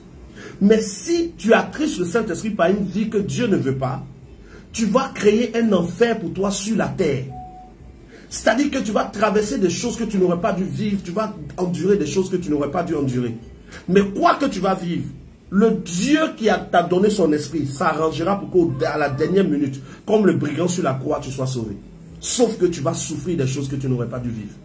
Et beaucoup sont en train de souffrir des choses parce qu'ils ont laissé le Saint-Esprit qui doit les guider. Ils vivent une vie que Dieu ne veut pas. Donc Dieu ne leur parle plus. Et c'est des catastrophes en catastrophe. Des fois, tu entends des chrétiens qui meurent d'une manière telle que toi-même tu dis mais Dieu, qui est l'alpha là, l'alpha de l'alpha, sera l'oméga des omégas. Voilà. Pourquoi les apôtres ont-ils fait le tirage au sort pour savoir celui qui devait remplacer Judas? Pourtant, ils avaient le Saint-Esprit qu'ils devaient simplement écouter. Les apôtres ont fait le tirage au sort dans le livre des Actes des Apôtres quand Judas est mort et ils ont eu Barnabas, je pense, qui a remplacé Judas. Maintenant, c'est Barnabas, non? Je crois. Et pourquoi est-ce qu'ils ont fait le tirage au sort? Parce que les apôtres, je vais vous le dire, Matthias ou Barabbas, Matthias ou Barabbas, c'est un truc comme ça. Voilà, je vais vous dire quelque chose qui va peut-être vous faire sourire, qui va vous faire mieux aussi comprendre l'enseignement. Les apôtres, quand Jésus-Christ est mort et ressuscité et qu'ils sont allés à la chambre haute, ont été remplis du Saint-Esprit, venaient d'entrer dans la dimension de ce qu'on appelle des enfants de Dieu. Ils n'étaient pas encore dans la dimension des fils. Ils venaient à peine de recevoir le Saint-Esprit. Et donc, il y a beaucoup de choses qu'ils ne savaient pas encore percevoir. Voilà pourquoi vous allez vous rendre compte que l'apôtre Pierre a établi un camp de prière pendant qu'il leur a été dit, attendez jusqu'à ce que vous ayez reçu le Saint-Esprit et allez-y dans toutes les nations. Mais Pierre a établi un camp de prière. Vous allez voir que Pierre va dire à Ananias et Saphira, annoncer leur mort et ils vont mourir. Ananias est mort. Hein? Ananias, c'est le garçon. Ananias est mort. Saphira est morte. De quoi? Du manque de maturité de l'apôtre Pierre. Parce qu'il n'était pas encore mature. Mais si Pierre avait été mature, il n'aurait pas déclaré la mort d'Ananias et Saphira. Regardez après. L'apôtre Paul va croiser quelqu'un qui était magicien. Je pense Bar Jésus. Et il va vouloir acheter le Saint-Esprit, mais il ne va pas mourir. Mais pourtant, Ananias et Saphira sont morts de leur propre terrain. Donc, les apôtres même venaient à peine de découvrir le Saint-Esprit. Ils venaient à peine d'entrer dans une nouvelle dimension. Ils n'avaient pas encore appréhendé totalement les choses. Et comme ils étaient juifs, en Israël, on tirait au sort les Urim et les Turim. Les Urim et les Turim, c'était des choses du hasard par lesquelles Dieu passait pour désigner des choses. Donc, eux, ils ont lancé au sort pour trouver le prochain. Pendant que celui qui devait remplacer Judas n'avait rien à voir avec celui-même qu'ils avaient choisi par le tirage au sort. Puisqu'on se rend compte après que Paul va faire mieux que celui-même qu'ils ont choisi. Voilà. Prophète, un homme qui vit dans le péché ou un chrétien rétrograde, Dieu peut-il encore lui parler malgré qu'il est attristé? Dieu va toujours parler à un chrétien rétrograde. Pourquoi? Parce que si Dieu a pu parler aux païens, ce n'est pas aux chrétiens qu'il ne va pas parler. Dans Jean chapitre 16, il est écrit, lorsqu'il sera venu le Saint-Esprit, il convaincra qui de péché? Qui est-ce qui convainc de péché? Convaincra le monde de péché. Comment est-ce que Dieu va convaincre le monde de péché? Comment le Saint-Esprit va convaincre le monde de péché? En parlant au cœur de ceux qui ne croient pas en lui. Quand nous on prêche, on évangélise, le Saint-Esprit va convaincre leur cœur. Donc quand même quelqu'un est rétrograde, Dieu va continuer de l'appeler à revenir à la maison. Voilà pourquoi il y a la parabole du fils prodigue. Le fils prodigue a quitté la maison, mais il est revenu. Dieu donc nous montre qu'il est possible que quelqu'un qui rétrograde revienne parce que Dieu l'aime encore pour le ramener à lui. Voilà. Okay. Prophète, il n'y a que Dieu et Arsène Kandi qui dit, on peut donc causer avec Dieu par tirage au sort si on ne parvient pas encore à écouter Dieu pour prendre certaines décisions ou connaître la volonté de Dieu. Non, parler avec Dieu par tirage au sort a été une erreur des apôtres. C'est ce que je suis en train de dire. Et donc, ce que nous on doit faire, c'est de, si nous ne pouvons pas comprendre, entendre la voix de Dieu dans des situations, au lieu de faire le tirage au sort, ayons un mentor, ayons quelqu'un avec qui on peut rentrer en contact. Regarde, aujourd'hui, tu me poses des questions. Au travers du fait que moi, j'entends Dieu d'un certain niveau, j'arrive à te répondre en même temps sans préparation, je n'ai pas de livre devant moi. Donc, ayons des personnes dans nos vies qui sont des points de contact, des réponses de Dieu pour nous en attendant qu'on ait le niveau. Voilà. Vas-y. Parce que Steve Divin qui dit, prophète, il n'y a que Dieu qui peut vous faire répondre à toutes ces questions. C'est extraordinaire. Gloire à Dieu. Amen. Béni pour prospérer dit, le prophète a dit quand cette période, la pluie sur l'esprit n'était pas permanente, mais plutôt périodique. Voilà. Pour des missions spécifiques. Donc, au moment où les apôtres faisaient le tirage au sort, ils n'avaient pas le Saint-Esprit. Voilà. Et Cliff Masenga qui dit, Dieu lui avait dit quelque chose, vient de nous écrire, et il dit, prophète, c'est juste que depuis plusieurs années, j'ai rétrogradé dans ma vie spirituelle parce que j'étais fatigué d'écouter les mauvaises doctrines qui étaient branchées dans nos églises. Je vois pas la J'avais l'impression que c'était une routine jusqu'au jour où je suis tombé sur vous. Et à chaque jour, même quand j'ai un doute, juste en regardant vos directs, le Saint-Esprit me convainc à chaque fois. Vous êtes un fils de Dieu et un véritable homme de Dieu parce que vous avez réponse à toutes mes préoccupations. C'est que vous prêchez tout le temps et tout ce que j'ai écouté jusqu'à présent. Voilà. À chaque fois que je vous écoute, j'ai l'impression que Dieu me donne mon pain de ce jour, comme dans la prière du Notre Père. Merci beaucoup, prophète. Gloire à Dieu, gloire à Dieu. Le numéro WhatsApp, c'est le plus 225. Pour ceux qui veulent m'écrire par WhatsApp directement, ceux qui veulent m'écrire directement par WhatsApp et rejoindre mon groupe WhatsApp, c'est le plus 225 07 59 00 00 04. Vous écrivez et vous donnez votre message. Ah, j'aimerais rejoindre le groupe WhatsApp du prophète Guillaume Kofi.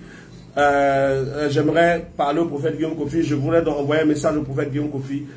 Vous aurez accès. Ma question, Ange Deschamps. Je suis en train de me blesser.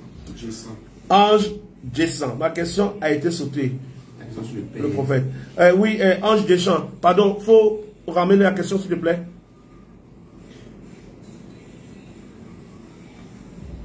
Oui, Ange Descend.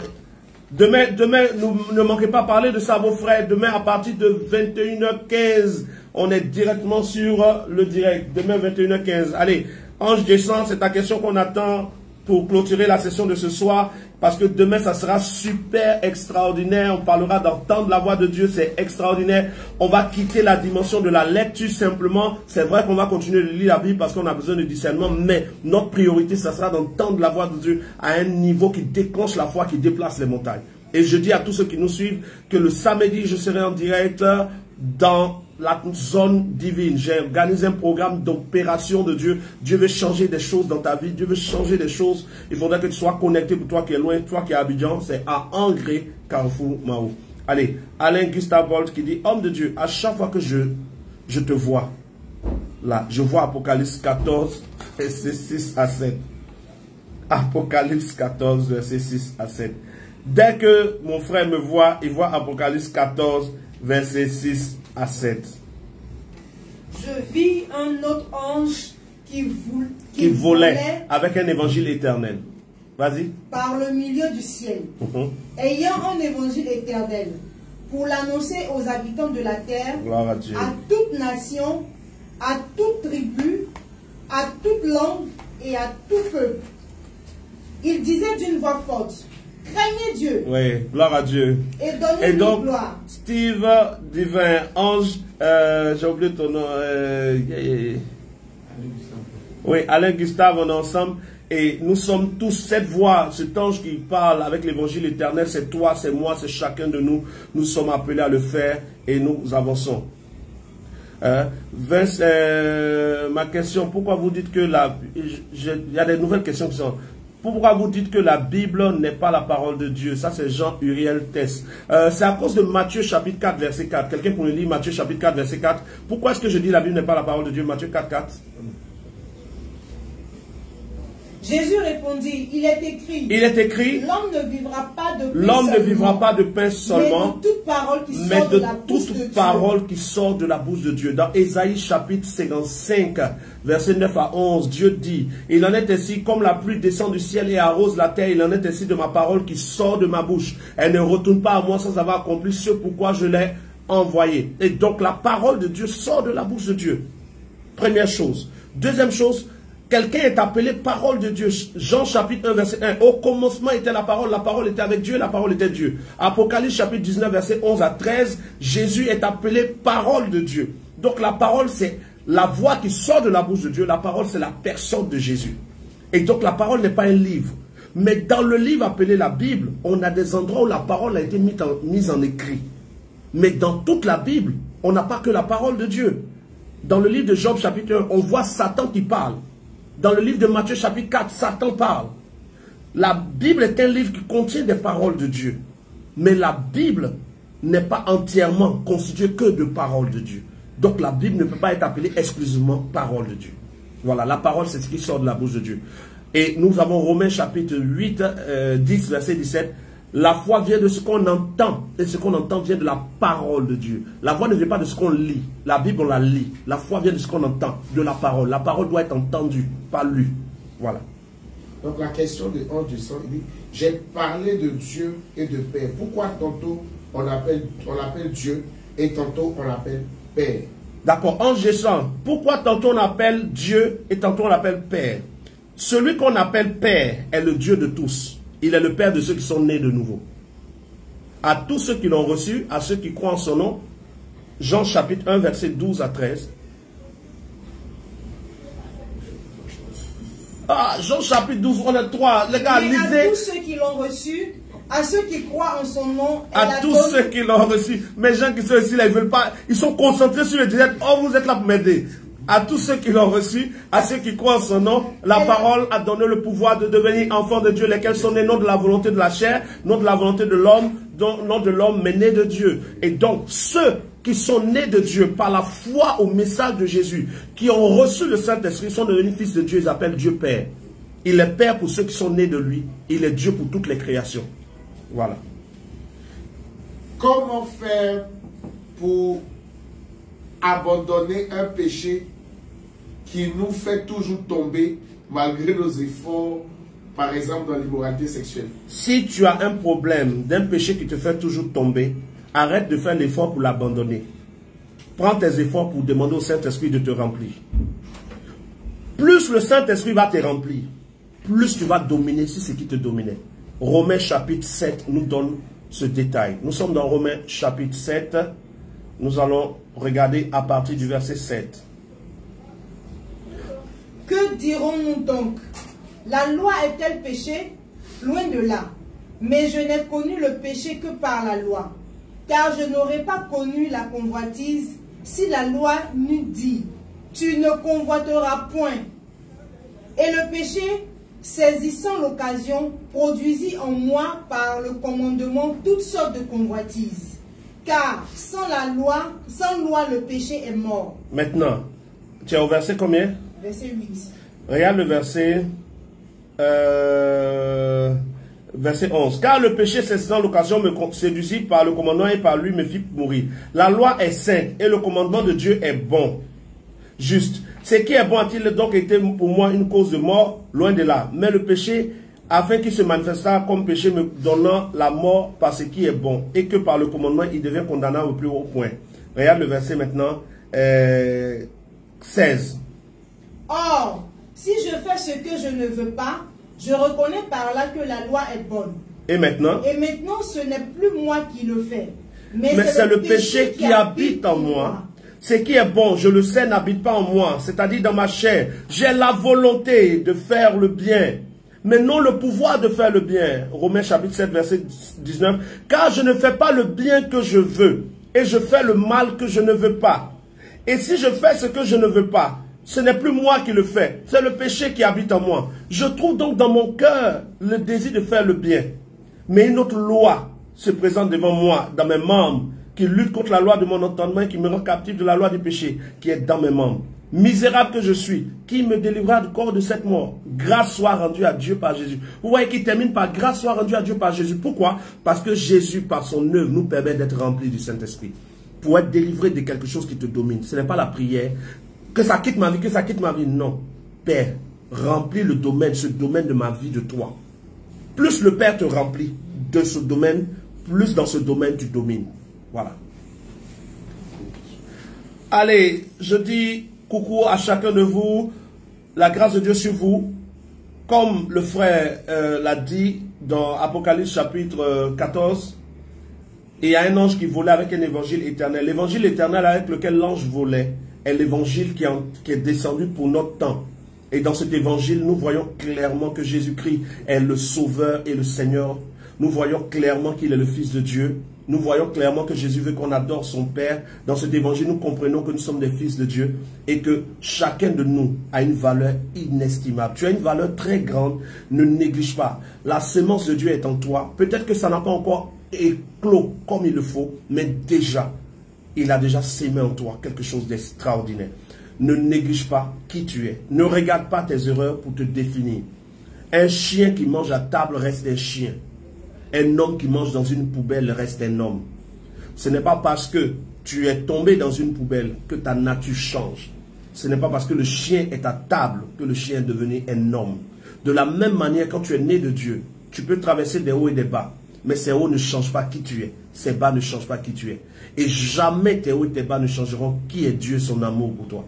Demain, à partir de 21h15, nous avons encore rendez-vous. Pour ceux qui aiment cette directe, parlez-en à vos frères. Pour ceux qui les détestent, un jour vous comprendrez. Allez, à demain. Béni pour prospérer. Ciao.